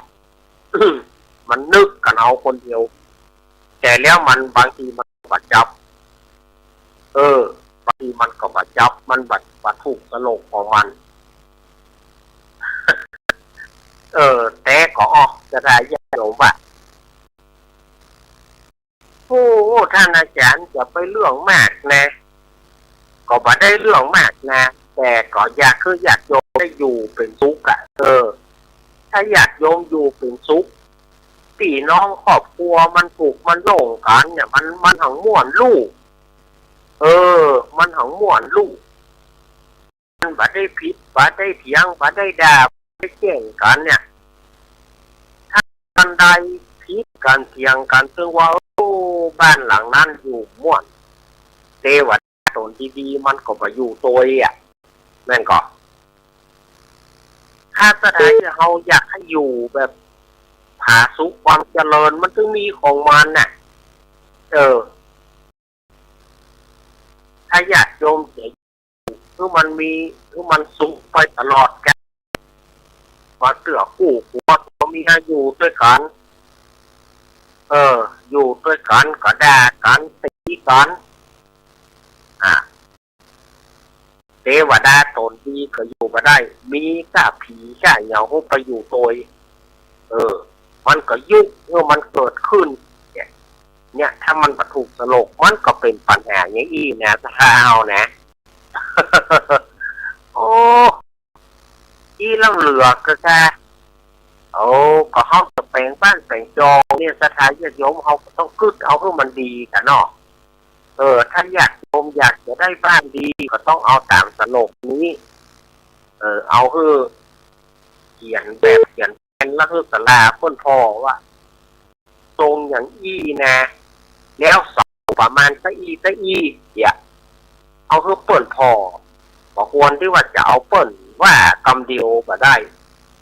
เอาเปิ่นว่ากำเดียวเปิ่นก็บอกรู้ว่าเขาจะเอาอย่างไรถ้าเอาตามเปิ่นมดเนี่ยมันก็การอยู่กันอย่างบางทีมันบ้านบางหลังเขาขึ้นไปบ้านหลังนี้อย่างบ่ม่วนขึ้นไปอันอย่างผีบอกมันจึงมีของมันบางทีกระทั่งอาจารย์ขึ้นไปจะไปยุ่งกับเปิ้นนี่อย่างก็มันบ่ยุ่งนะแต่มาขึ้นไปมันบ่โล่งมันบ่ม่วน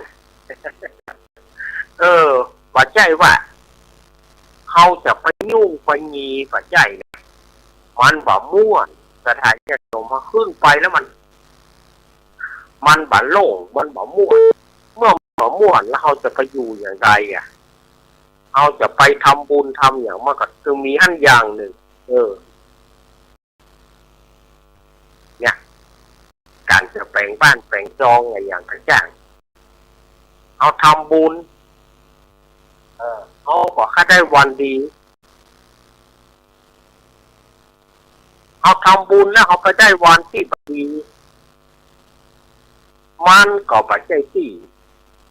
เอาทำบุญเขาก็ค่าได้วันดีทุกคนจะทำบุญในอย่างต่างๆก็ยกตัวอย่างจะทำบุญแม้แต่จะทำบุญ100 วันพี่น้องจะทำบุญ100 วันก็ดีก็อยากจะได้วันที่ดีนั่นนะพอจริงทำบุญ100 วันเนี่ยทำบุญทานหาผิดใจนี่นะต้นก็ไม่ได้จำกัดการนะต้นก็ไม่ได้จำกัดการนะแต่ว่าบางคนต้นก็ค่าได้คือมันดีค่าได้วันที่ดีได้วันดีก็ลูกตู้เจ้ากันนะมะได้วันดีก็ลูกตู้เจ้ากันนะมะท่อวันนั้นเป็นวันดีคนใดก็ค่าได้ตู้เจ้าค่าได้วันนั้นถามว่าอย่างอีก่อนแต่ส่วนมากก็มาเดียวมันต้นทำงานเนาะต้นขอค่าเท่าใดเสาร์ที่ส่วนมากนะบอกว่าวันจะดีหรือบ่ดีบอกว่าการนั้นมันเป็นเสาร์ที่แค่นั้นอย่าพ่องก็จะเอาเสาร์ที่นะเพราะว่างานเพิ่นอยู่อย่างนั้นตะอ่อนก็จะได้อยู่ตัวอย่ามันจะเป็นอันลูกมันจะเป็นอันลูก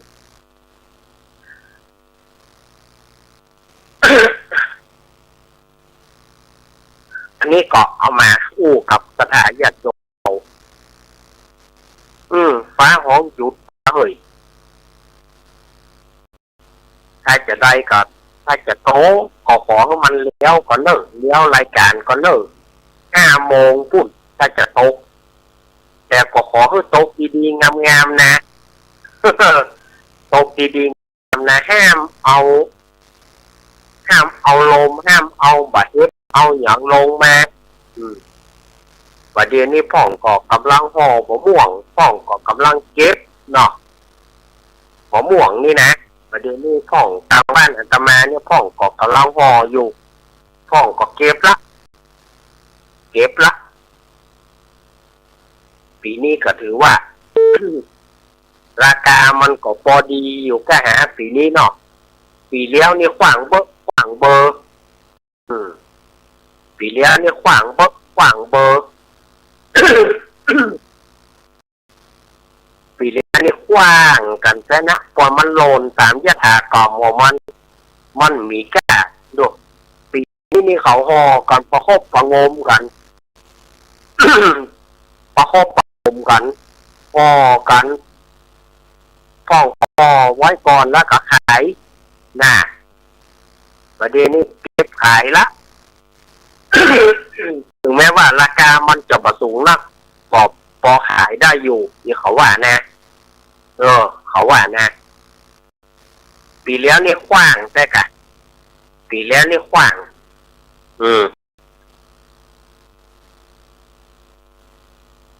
ปีแล้วนี่ขว้างบ่ม่วงอันใดก็ขว้างหมดปีแล้วขว้างเบอร์เพราะว่ามันมีกาดปีนี้เขาถามเขาว่าราคาพอได้ก็เขาว่าพอได้ท่านอาจารย์พอได้ก็ขายขายถ้าขายได้แก่แล้วก็ขายเลยเพราะมะม่วงนี่ตามธรรมชาติของมันเนี่ยเขาเป็นเราแต่ก่อนมะม่วงคุกมะม่วงคอมมะม่วงงามะม่วงไอ้อย่างต่างๆนี่นะหน้าเดือน8นี่มันจะสุกแล้วนี่หน้าเดือน8นี่มันจะสุกแล้วมันจะสุกละบางทีบางอันบางอย่างก็สุกละมะม่วง3 ปีมะม่วง3 ปีมะม่วง อย่างต่างๆนี่นะมันถึงแน่ช่วงแบบนี้มันถึงเริ่มสุกละเริ่มเหิมละน้ำประเด็นนี่เหิมละมันเข้าข้าวเต็มที่แล้วหรอมันเข้าข้าวเต็มที่ละมะม่วงจูบเนี่ยมะม่วงไฟมะม่วงนั่นนะปกติของมะม่วงกล้วยปกติของมะม่วงไฟมะม่วงที่เขาเอาจูบแต่ก่อนมันสุกเรามันร่อนเอามันร่อนข้าวมันออกแกนะเนาะมันร่อนข้าวมันออกแต่เอาเข้าขยัดตัดกินตัวเข้าอ่ะน่ะหม่วงเลยน้อยๆน่ะ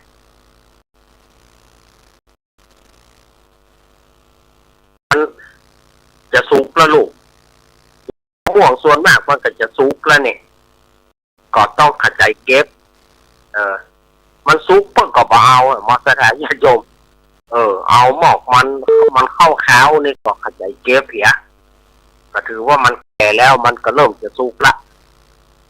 มหาชนกก็ดีกิมหงก็ดี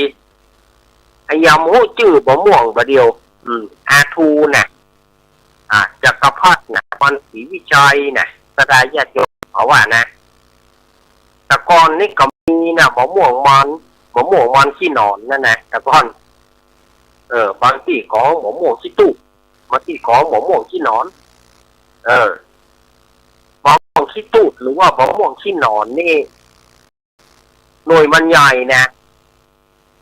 นี่อย่างพูดถึงห้องบ่ม่วงขี้หนอนเวลามันสุกมันเป็นหนอนเวลามันเข้าข้าวมันบะส้มมันแต่บ่ม่วงพันเหล่านั้นน่ะที่อาตมาว่าเนี่ยบ่ม่วงมันขี้หนอนมื้อเนี่ยมันก็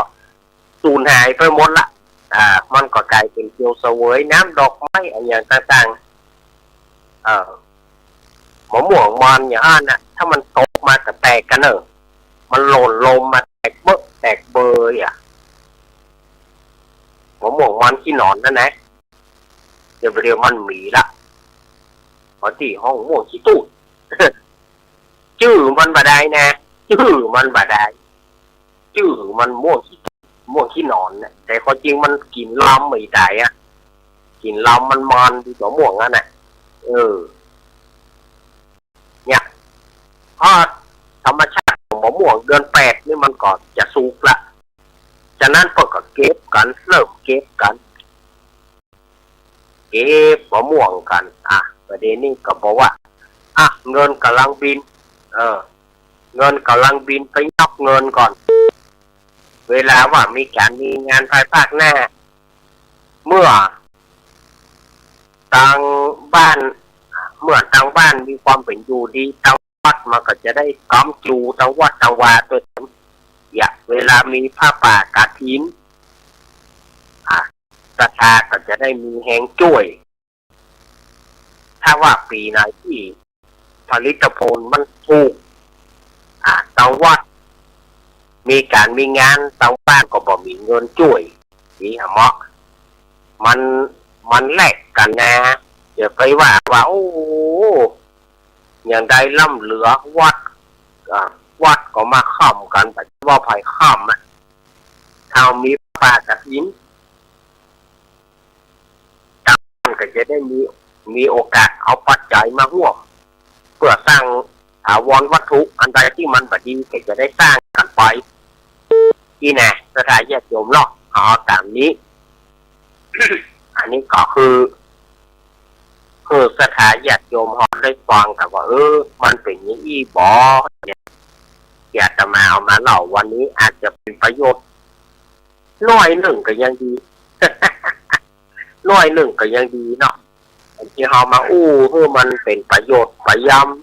ำเป็นประโยชน์ประยำอาจจะได้ประโยชน์สักน้อยบ่ที่อาตมาจะเอามากับสถานญาติโยมบางเสื่อบางอย่าง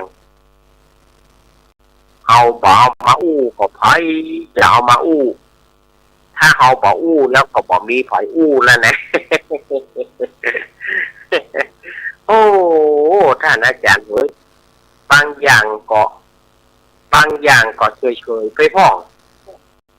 ก็มันก็เฉยๆไปนะแต่ถ้าเขาบอกอู้ก็ให้แสบมาเนอะอย่าแม่นก็บางอันบางอย่างนี่พอจะรู้มันเนาะว่าจะเป็นประโยชน์ไปหน้าอย่างประเดี๋ยวพอชอบกินมะม่วง3 ปีนะท่านนะจ๊ะประเดี๋ยวพอชอบหากินต่อมันมีม่วง3 ปีเนี่ยแต่ก่อนนี่ม่วง3 ปีเนี่ยมีปลาเลิกปลาเตยอย่างเงี้ยเนาะ ม่วงเกี้ยวขาวเกี้ยวหัวจุ๊บมะม่วงป่ามะม่วงขี้งาเนาะบัดนี้บอกว่าตังลีมีอยู่ก่อนมะม่วงขี้งานั่นนะม่วงขี้งาหน่วยมันน้อยและกลิ่นมันแห้งเด้อบัดเดี๋ยวนี้บอกว่าตังลีมีอยู่ก่อนม่วงขี้งานั่นหน่วยมันแบบจะหายใหญ่นะหน่วยมันน้อยและกลิ่นมันแห้งก็พ่องกับบะถูกกับกลิ่นมันพ่องกับว่ากลิ่นมันเหม็นแต่มันหวานนะมันซุกมามันหวานขี้งานี่แต่ก่อนนี่ตั้งลีตั้งอย่างเปิ้นเอามาแปลงแผ่นเปิ้นไปเอามาแปลงเปิ้นเอามาต้มแปลงแผ่นขายเอามาแปลงบะม่วงแผ่นเอามาเคี่ยวแปลงบะม่วงแผ่นขายว่าเดี๋ยวนี้เจือมันอาจจะบ่ให้มีอาจจะมีก็อาจจะมีบางที่บางแห่งกล้าม่วงขี้ยานี่เนาะเพราะม่วงขี้ยานะหน่วยน้อยกินมันแห้ง กินมันแห้งนี่เอามาสถานญาติโยมไปตัวแต่เหมือนฝนจะตกนะสถานญาติโยมบอกว่าฝนทั้งบ้านญาติโยมตกก่อนต้องบืดก่อนเนาะต้องบืดเปิดสาย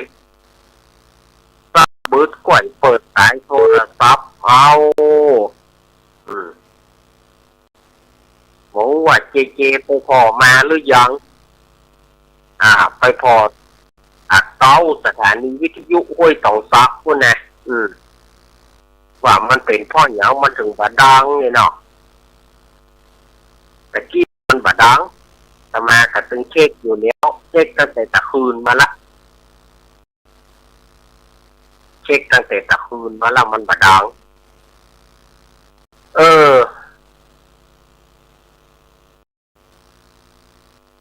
มันช่วง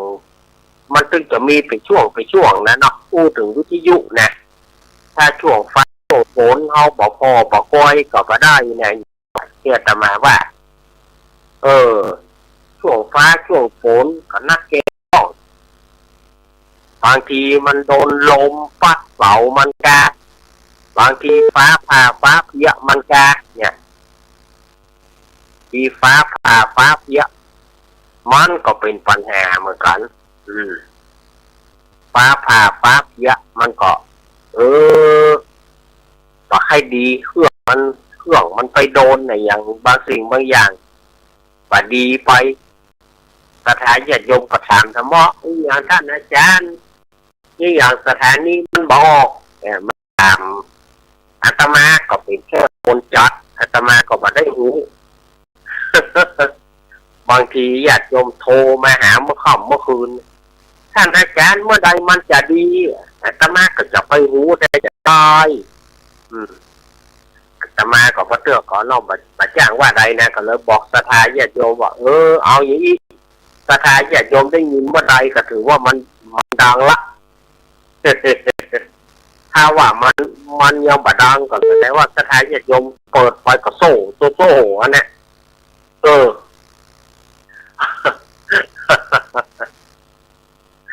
แต่กันเนาะสถานญาติโยมมันก็กันถามเมื่อใดมันจะดีเวลาที่สถานีดีแล้วเขาโทรก็บ่โทรนะบางทีที่สถานีบ่ดีเต็งฟังยิ้มตายมันอย่างมันบ่ดังท่านอาจารย์อย่าเลือดกันโทรหาอาตมาเขาจ้าละวันโทรหาครูบาอาจารย์จ้าละวันเมื่อใดมันจะดีเวลาถึงมันดีแล้วเอาเปิดสายมีใครโทรมาสักสาย มันก็แปลกนะ มันก็แปลกนะที่เปิ้นจะคือที่ว่าผู้เช็คการเข้าฟังเซอร์เนอร์เช็คขึ้นเช็คสายอ่ะว่ามีไผฟังอยู่ก่ออ่ะมีดักวิดแต่ส่วนมากนี่ต้องยกคือบ้านเปิ้นบ้านเปิ้นฟังกันแต่อันนะบางทีอย่างพื้นที่ทางเฮาเนี่ยดักวิดหรือไฟโทรแต่ถ้าสถานีบัดดังกำหรือพูดตอนเดียวมาละสายโทรศัพท์เขาก็จะไม่ถามเมื่อใดมันจะดีอาจารย์เนี่ยต้องฟังถ้าฟังหน่อยเราเที่ยวเอาอาตมาก็บอกหูแล้วเนอะเพราะว่าอาตมาก็ยัดอยู่ที่ส่วนมากเนี่ยบัดเดียวเขาก็มานำได้เข้าไปที่สถานีเป็นทางเป็นแท้เป็นว่าอันสถานีอาตมาเขานี่ก็ออนไลน์ทางโทรศัพท์เอาห้องก็กระจายออนไลน์ทางคอมพิวเตอร์เอาก็เลี้ยวไป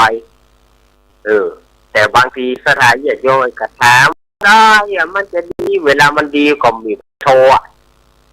เอาเช็คขึ้นเช็คสายเนอะดักวิ่งก็หันหน้าเขาก็ฟังตึงวันเนี่ย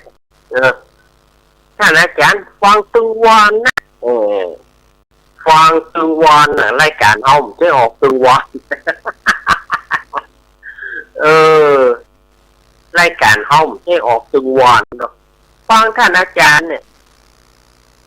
แสดงว่ายังบัดใจยังบัดได้ฟังเต้นะถ้าสถาญาติโยมฟังรายการของอาตมาเนี่ยจะต้องรู้ว่าอาตมาออกวันหยังสถาญาติโยมจะต้องรู้ว่าอาตมาออกวันหยังนะครับถ้าฟังตึงวันนี่นะแสดงว่าก็ยังบัดเต้ตัวฟังตึงวันแต่รายการอาตมาไม่ออกตึงวันรายการอาตมาที่เป็นลักก็คือออกวันอาทิตย์กับวันอังคารได้เนี่ยวันอาทิตย์4 4 วันอังคารบ่าย3 โมงถึง5 โมงแรงนี่ก็อันนี้ถ้าเป็นรายการอาตมาถ้าบอกว่าฟังรายการครูบาอาจารย์ทุกองค์เนี่ยฟังตึงวันนะรายการครูบาอาจารย์ทุกองค์อันนี้ประจำอย่างนะอันนี้ประจำอย่างอันนี้ก็ได้ปัจจัยได้ป้นฟังอยู่แสดงว่าป้นฟังแต่ป้นฟังครูบาอาจารย์ที่ตนผู้องค์อันนี้ถูกท่านอาจารย์ออกตึงวันฟังตึงวันเนี่ยมันปัจจัย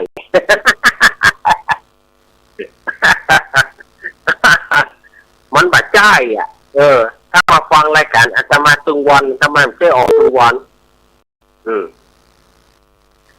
ถ้าเป็นวันเสาร์วันอาทิตย์วันเสาร์วันอาทิตย์แต่2 โมงเกินไปจนถึง6 โมงอันนั้นมันเป็นเทปแจ้งกับญาติโยมนะเป็นเทปเก่ามันเป็นเทปเก่าแจ้งกับสถาญาติโยมไว้เพื่อได้ฟังวันเสาร์วันอาทิตย์เกิดสถาญาติโยมก็โทรมาหาอาตมาม่วนจ้าอาจารย์ถามว่าม่วนอย่างรายการอาจารย์นะครับจริงก่อนอาตมาถึงบอกว่าเพิ่งฟังวันที่ฟังวันที่เอาถ้าวันที่มันตรงเป๊ะก็แสดงว่าอาตมานั่งจัดสดแต่ถ้าว่าวันที่มันเคลื่อนไปก็แสดงว่าอาตมาจัดรายการมันเป็นรายการแห้งมันเป็นรายการแห้งมันเป็นเทปคนเอาออกถ้าอย่างวันนี้ไม่ก็วันนี้วันอังคารที่5 พฤษภาคมพุทธศักราช2569เดือน8เหนือเดือน6ใต้แหมมันนี่4 ค่ำอันนี้แสดงโสดนะถ้าญาติโยมไปฟังวันที่อย่างบ่ฮู้อะไรก็ฟังวันที่เอาถ้าวันที่มันบัดใจแสดงคือฮู้ได้เลยว่าบัดใจรายการที่มานั่งสดที่สถานโยมโทรมาอาจารย์ฟังอยู่เนี่ยฟังตึงวันเนี่ยท่านอาจารย์ออกเมื่อใดก็ฟังตึงวันน่ะมันใช่ รายการอาตมามีสองวันด้านนะนอกเขียนว่าจะจัดแทนครูบาอาจารย์นอกจากเขียนว่าจะจัดแทนครูบาอาจารย์ด้านนะที่ครูบาอาจารย์เปิ่นมาได้ไหมเสียทำไมจะได้มานอกจัดแทนเปิ่นก็อยู่ตาประมาณนั้นนะ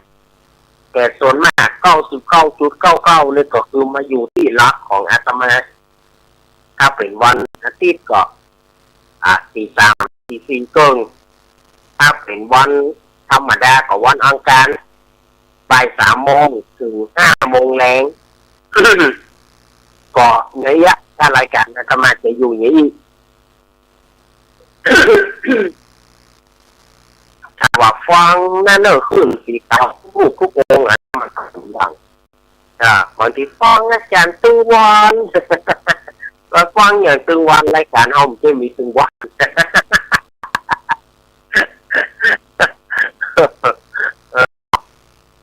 จะเป็นโคตรกันแน่กู้ให้กันฟังบ่ได้จะไทยโยมกู้ให้กันฟังว่าบางทีโทรมาอาจารย์โทรหาตึงวันอาจารย์มาตึงวันอะไรมันไม่ใจมาเดียวน้ำมันก็ไปเฮ้ยพอหยดปลาตะกอนนี่เขาวันต่อวันตะกอนเขาไปดูสถานีเมื่อก่อนตะกอนคือเขาบอกทางหนีที่ไล่ตะกอนนี่เขาก็ยอมรับว่าเขาบอกทางหนีที่ไล่เมื่อเขาบอกทางหนีที่ไล่เขาก็ต้องไปจัดขำตีแต่บัดเดียวเขาทางหนีที่ไล่โทรศัพท์เอาดีกว่าจัดออนไลน์ดีกว่าก็จัดออนไลน์ไป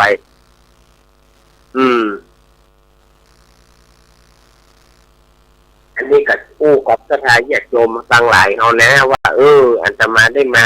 มาจ่ายอีสถานญาติโยมเข้าใจไม่โกรธไม่เกลียดเนาะสถานญาติโยมเนาะไม่โกรธไม่เกลียดกันอันนี้คือกันฟังก็ได้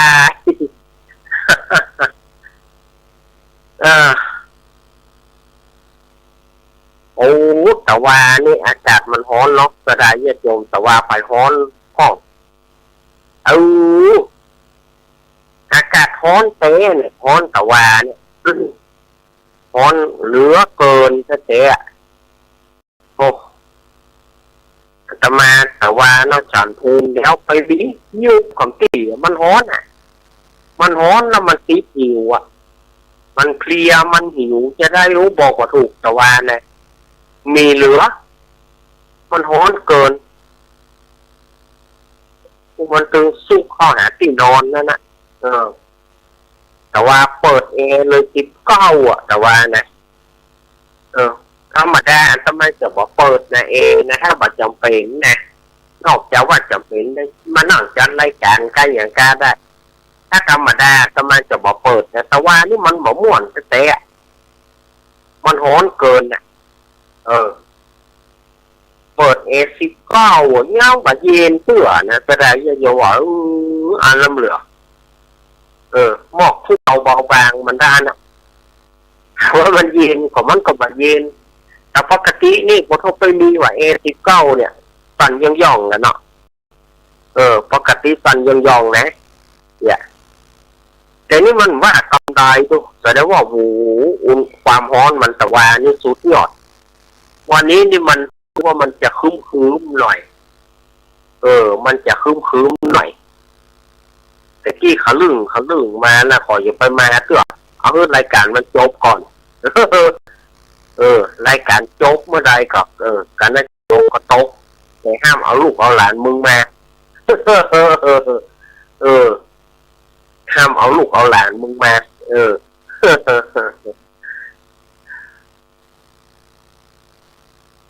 ขณะนี้สถานญาติโยมก็ปาระเข้าฟังรายการปาระธรรมยามบ่ายยามแรงช่วงธรรมะชุมชนเน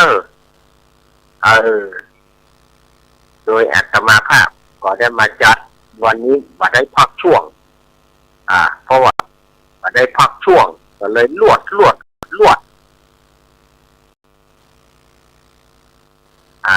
นอกก่อนที่จะได้วางสายนะ ก่อนที่จะได้วางสายสู่สถานญาติโยมทั้งหลายที่โทรมาว่าเป็นจะได้พ้องนี่เนาะอากาศร้อนก่อเป็นจะได้ร้อนก่ออีนะอันร้อนก็คงจะว่ากันนะเนาะสถานญาติโยมมันถึงว่าอ่านกันละเรื่องร้อนนี่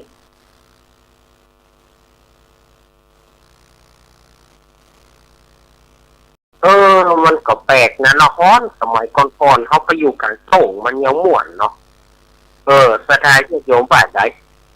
แต่ก่อนนี่มันฮ้อนนักฮ้อนแหนเอาไปอยู่กันส่งม่วนแน่แต่บัดเดี๋ยวนี่มันฮ้อนไหม้ฮ้อนจัดเฮ้ยมันฮ้อนไหม้ฮ้อนจัดจะได้มันฮ้อนบัดเดียวก็ฮ้อนแต่ก็ฮ้อนแต่ก่อนเขาตัวงัวตัวควายเขาไปอยู่โหมไม้เขาก็เย็นนั่นนี่ไปอยู่โหมไม้เขาก็เย็นอย่างบัดเดียวนี่ไปได้กินยังเอากันตายห้องมาหูมได้แต่บัดเดียวแดดบัดเดียวมันบ่เหมือนแต่ก่อนเนาะแดดบัดเดียวมันแห้งเนี่ยโอ้แดดบัดเดียวมันแห้งนะ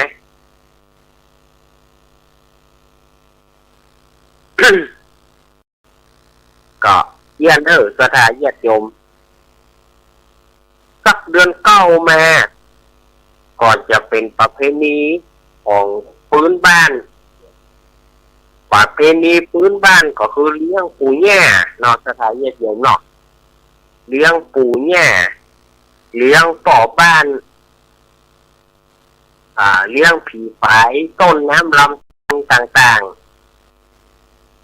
ก็จะเริ่มมีละในเดือนเก้านี้ก็จะเริ่มได้เลี้ยงปู่ย่ากาหยังกาสมัยก่อนนี่ม่วนนะสถานญาติโยมวันหลังก็เอาเรื่องของปู่ย่าปู่โยมนี่ก็เอามาเล่าเนาะจริงก็เล่ากับไปกุปีอาตมาก็เล่าไปกุปีแต่นี่ใกล้ๆมาก็เอามาอู้แถมถามเป็นยังได้ฮะเลี้ยงปู่ย่านี่เปื่อยังนี่นะค่อยว่ากันเนาะค่อยว่ากันสถานญาติโยมเหลือเวลาอีกนิดหน่อยอาตมาจะวางสายแล้วตอนนี้4:44 นาทีจาก45 นาทีอาตมาจะวางสายพอว่าจะมีสถานญาติโยมฟังจากจุดไหนทางใดพ้องนี่นะรอกำเดียวอาตมาเปิดโทรศัพท์ก่อนเปิดโทรศัพท์ก่อนมาละเปิดได้ละโทรศัพท์นี่มันเท่าตามอายุเจ้ามันสถานญาติโยมเฮ้ยเปิดโอกาสให้สถานญาติโยมได้โทรมา083-761-1775 083-761-1775เอาโทรเข้ามาโทรเข้ามาว่าสถานญาติโยมอยู่จุดไหนตั้งใดนี่นะสถานีไหนฟังอาตมาอยู่ลองโทรมาวางสายเแล้วเจริญพรวางสายลูกเล่นมาฟังนี่เด้อฟังอยู่เนาะแม่ฟังนี่ครับทำไมน่าไปจบยังไงลูกคนนี้คนได้ท้อเนาะฟังอย่าไปจบจะไปจะได้จบเขาอย่างวันนี้ยังไม่ท้องเหมือนทางเลยเนี่ยเพราะว่าเป็นจะได้เจ้าหัวตกบอมนี้แม่มาเขาลึงมาบ่ได้แต่ว่าตกเคยฝนตกเคยไงครับอันไหนแต่ว่าตกกระดับบ อมนี้แม่แต่ว่าก็เขาลึงมากแล้วตกหนักเหมือนกันนะปีหนึ่งปีสองก็ตกอยู่มันเป็นกำลังใจขอบคุณแม่พี่สมัยดูแลสุขภาพไปเด้อครับขอบคุณนะแม่พี่สมัยเขื่อนคำแสนมาแล้วลำปางมาละ1 สายแล้วแม่ เออมาใหม่โยมมาใหม่มาใหม่083761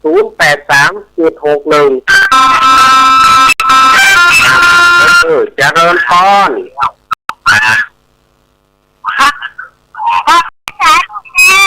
แม่สีกุลแม่สีกุลปิดวิทยุแน่ก่อนปิดวิทยุก่อน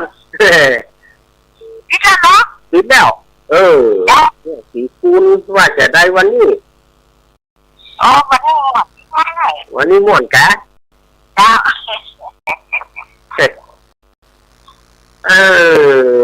ป๊อกนะจะบ้านี่บ่มีนะนี่บ่มีป๊อกก็รักษามันขลึงบ่ได้ป๊อกเขาไปแต่ว่านี่ห้อนจนยุบอ่ะแต่ว่า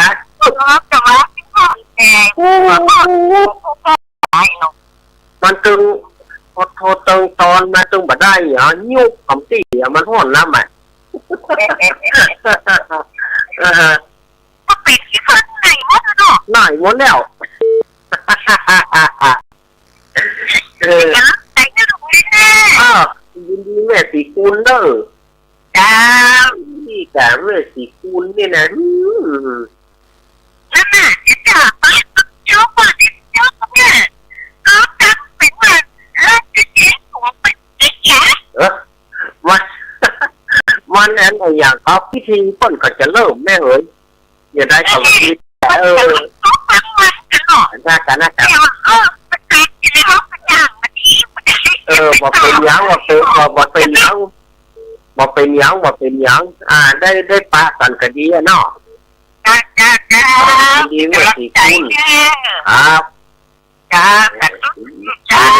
เมื่อสีกุลตอนธุระบ้านหนองรองบ้านเป้าอำเภอเมียงมาแล้วแม่สีกุลเจริญพรแม่สมบูรณ์กะแม่สมบูรณ์วันนี้บอกมีนะ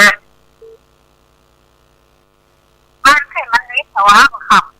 แต่ว่าข้าวอันนี้นี่ตรงกันเนาะลำปางตามสายนี่ตรงกันเลยนะ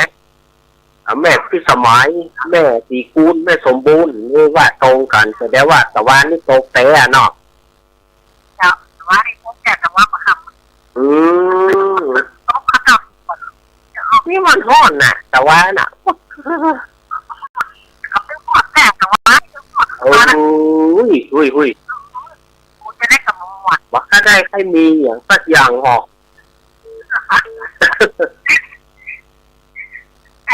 มันหอนหลับไม่ใช่ของจะได้แต่ว่านี่ตึ้งถ้าได้มีอย่างแท้ละแต่ว่านี่เอาหนักน่าจะเอาน้ำหลุมโอ๊กเนาะแท้ละยังเปิดว่าเอาหนักโอ๊กหนักเอ้าน่าจะเนาะของคนเขาเนาะราศีของคนเขามันจะมีห้านั่นหรอแล้วมาขับมาแต่ละเขาเห็นว่าแต่ละข้าวเข้านอนอาจารย์สบายดีเนาะก็อ่านกันไม่เคยตามอัตภาพตามเรื่องตามราวมัน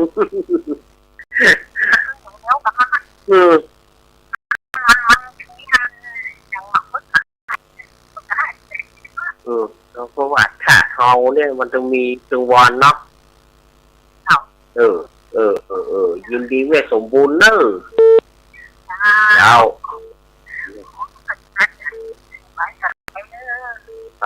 บแม่สมบูรณ์บ้านไร่ศรีนาทองแม่สมบูรณ์นี่นี่กับเรื่องเพลงตกนะเจริญพร เจ้าแม่สีพันมาแก้วความไม่แดงเลยสักทีเจ้าแม่สีพันมาแล้วความไม่แดงเอาอาจารย์ตรงนี้นะจะไปร้องอาจารย์ตรงนี้เลยเนี่ย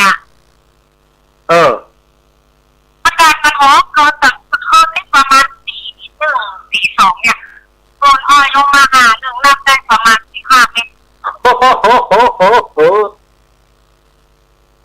ต่นะว่าได้ประมาณที่เจ้าพี่ติดว่าทางในสวนมันสดชื่นมากจริงอ่ะเดี๋ยวถ้ามันแค่ตกสักเกินชั่วโมงนี้อุ้ยมันพวกที่พักสดชื่นยิ่งกันนะที่ไหนได้ไทยเซ็ต 15 เมตร ที่ดีที่ภาพที่ไทยและ เอ้ย15 เมตรบอก ยาว เอ้ย บ้าตาเดี๋ยวฝนมันรู้ฟ้าฝนทีเดียวจะมาเมืองตะกอนหา โอ้ปัตตกรเดือน8มาเอาปลูกพริกเขาได้กินแล้วล่อเขาต้องหมายเน่งๆแล้วหรอ ถ้าจ๋าเอาวันนี้ตอนนี้นะแม่ต้องปลูกผักกาดไว้กินหน่อยปลูกแอนมะเขือยังไว้กินหน่อยโอ้ยดีซีไม่ต้องลงมาบนน้ำมันอ่ะ แต่ก่อนนี่เอาปลูกเดือน8นี่เขาอุ่นใจได้กินแล้วเลยปลูกถั่วมันถั่วเขียวเขาก็ได้กินแล้วนี่ ต้องบอกให้เพราะน้ำวันละ2 เวลาพักแต่พอบ่ายมาหน่อยสัก10 โมงพักแต่โอ้ยกาบดินหมดเลยเนี่ย น่าจะเนี่ยแม่ก็ปีนี้เนี่ยมันมี3 เดือนแม่มันเป็นเดือน12เตื้อมันถึงมีปัญหาเยอะปีได้ที่เป็นอาทิตย์กระมาดนะ มันจะมีปัญหาเยอะ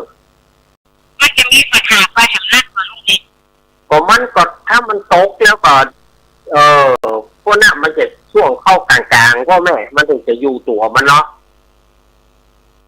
มันมาที่บ้านที่เขานี้นะมันมาแล้ว3 ครั้งละครั้งละ10 ปี15 ปีแค่นั้นเองอ้าวยินดีแม่เนอะยินดีแม่ จ้า เนอะ ดูแลตัวเองดีๆนะคะจ้า ขอบคุณนะแม่จ้า ครับ เจ้าไหว้สาเจ้า แม่สีพรตามไม้แดง100 สายที่เข้ามาแต่ที่เข้ามาได้เลยเนอะ083-761-1775 083-761-1775สถานญาติโยมโทรเข้ามาเนอะเจกับพุ่นเจไปที่สถานีเก้าของห้วยสองตักพุ่นย่ำมาแท้เนี่ยถ้าเวลาหมดอาตมาก็จะปล่อยให้มันหมดได้นะอาตมาก็จะตัดตามเวลานั่นเลยถ้าเวลาว่ามันหมดอาตมาก็จะตัดรายการแล้วนะโอ้สถานญาติโยมกับที่นี่มันขลึ่งมาหมดกันการว่ายุ่งสร้างยุ่งปูมันก็กลัวมันตกนะถ้ามันตกธรรมดานี่ก็โอเคอยู่ถ้ามันแบบมากบังนี่นะมันก็โอเคอยู่เจริญพร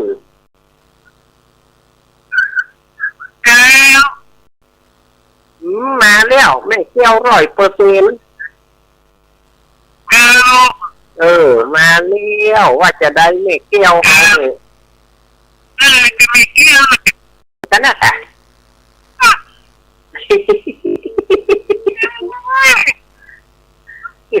ไม่เกี่ยวฮะโรงเรียนไม่เกี่ยวน้ำทิ้งอะไรบ่ได้ลืมบ่ได้ลืมทีนี้ว่าใครที่ไหนก็นะจ๊ะ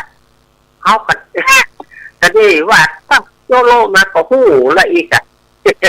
เขาก็อารมณ์เขาขออันนี้หน่อยจะเล่นตัวไปหน่อย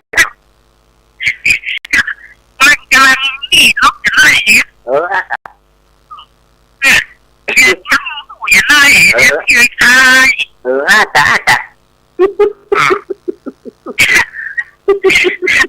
ที่เกี่ยวไม่ทำไม่ทำ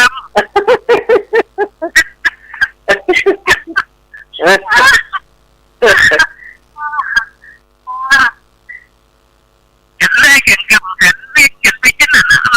เอาหมดนะจ๊ะเอาหมดกันแลกกันกับกันก็ว่านั่นตั้งใจจะไปให้ปะกันพูดเนาะแต่แม่บอกไปสักคำ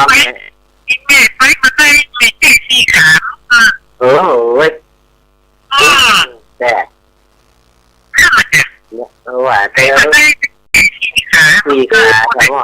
ขาแต่ว่าจะไปตีคนมันตีฉันได้มีหรอเนี่ยแม่เฮ้ยพอได้ฟังกันดีฟังกันได้ดีจะเอาละหน่อเลยหน่อแม่ทั้งมาที่ทั้งลูกเล่นออกเวลาได้จากทั้งตลอดมีเวลาดีกว่ายิน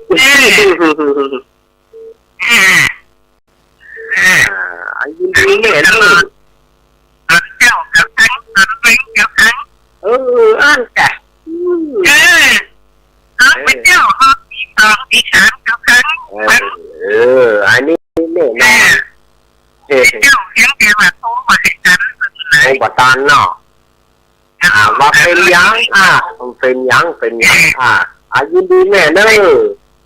ได้ทั้งเจ็ดกับพ่อเนาะยินดีแม่นะกำลังใจครับแม่เที่ยวมาแล้วไม่เที่ยววางแม่เที่ยววางสายให้กินโคตรวางให้กินจะเริ่มต้น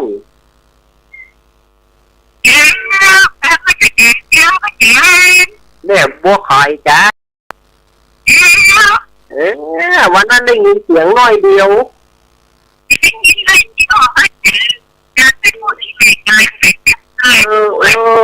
แม่บัวคอยเนอะได้ยินอยู่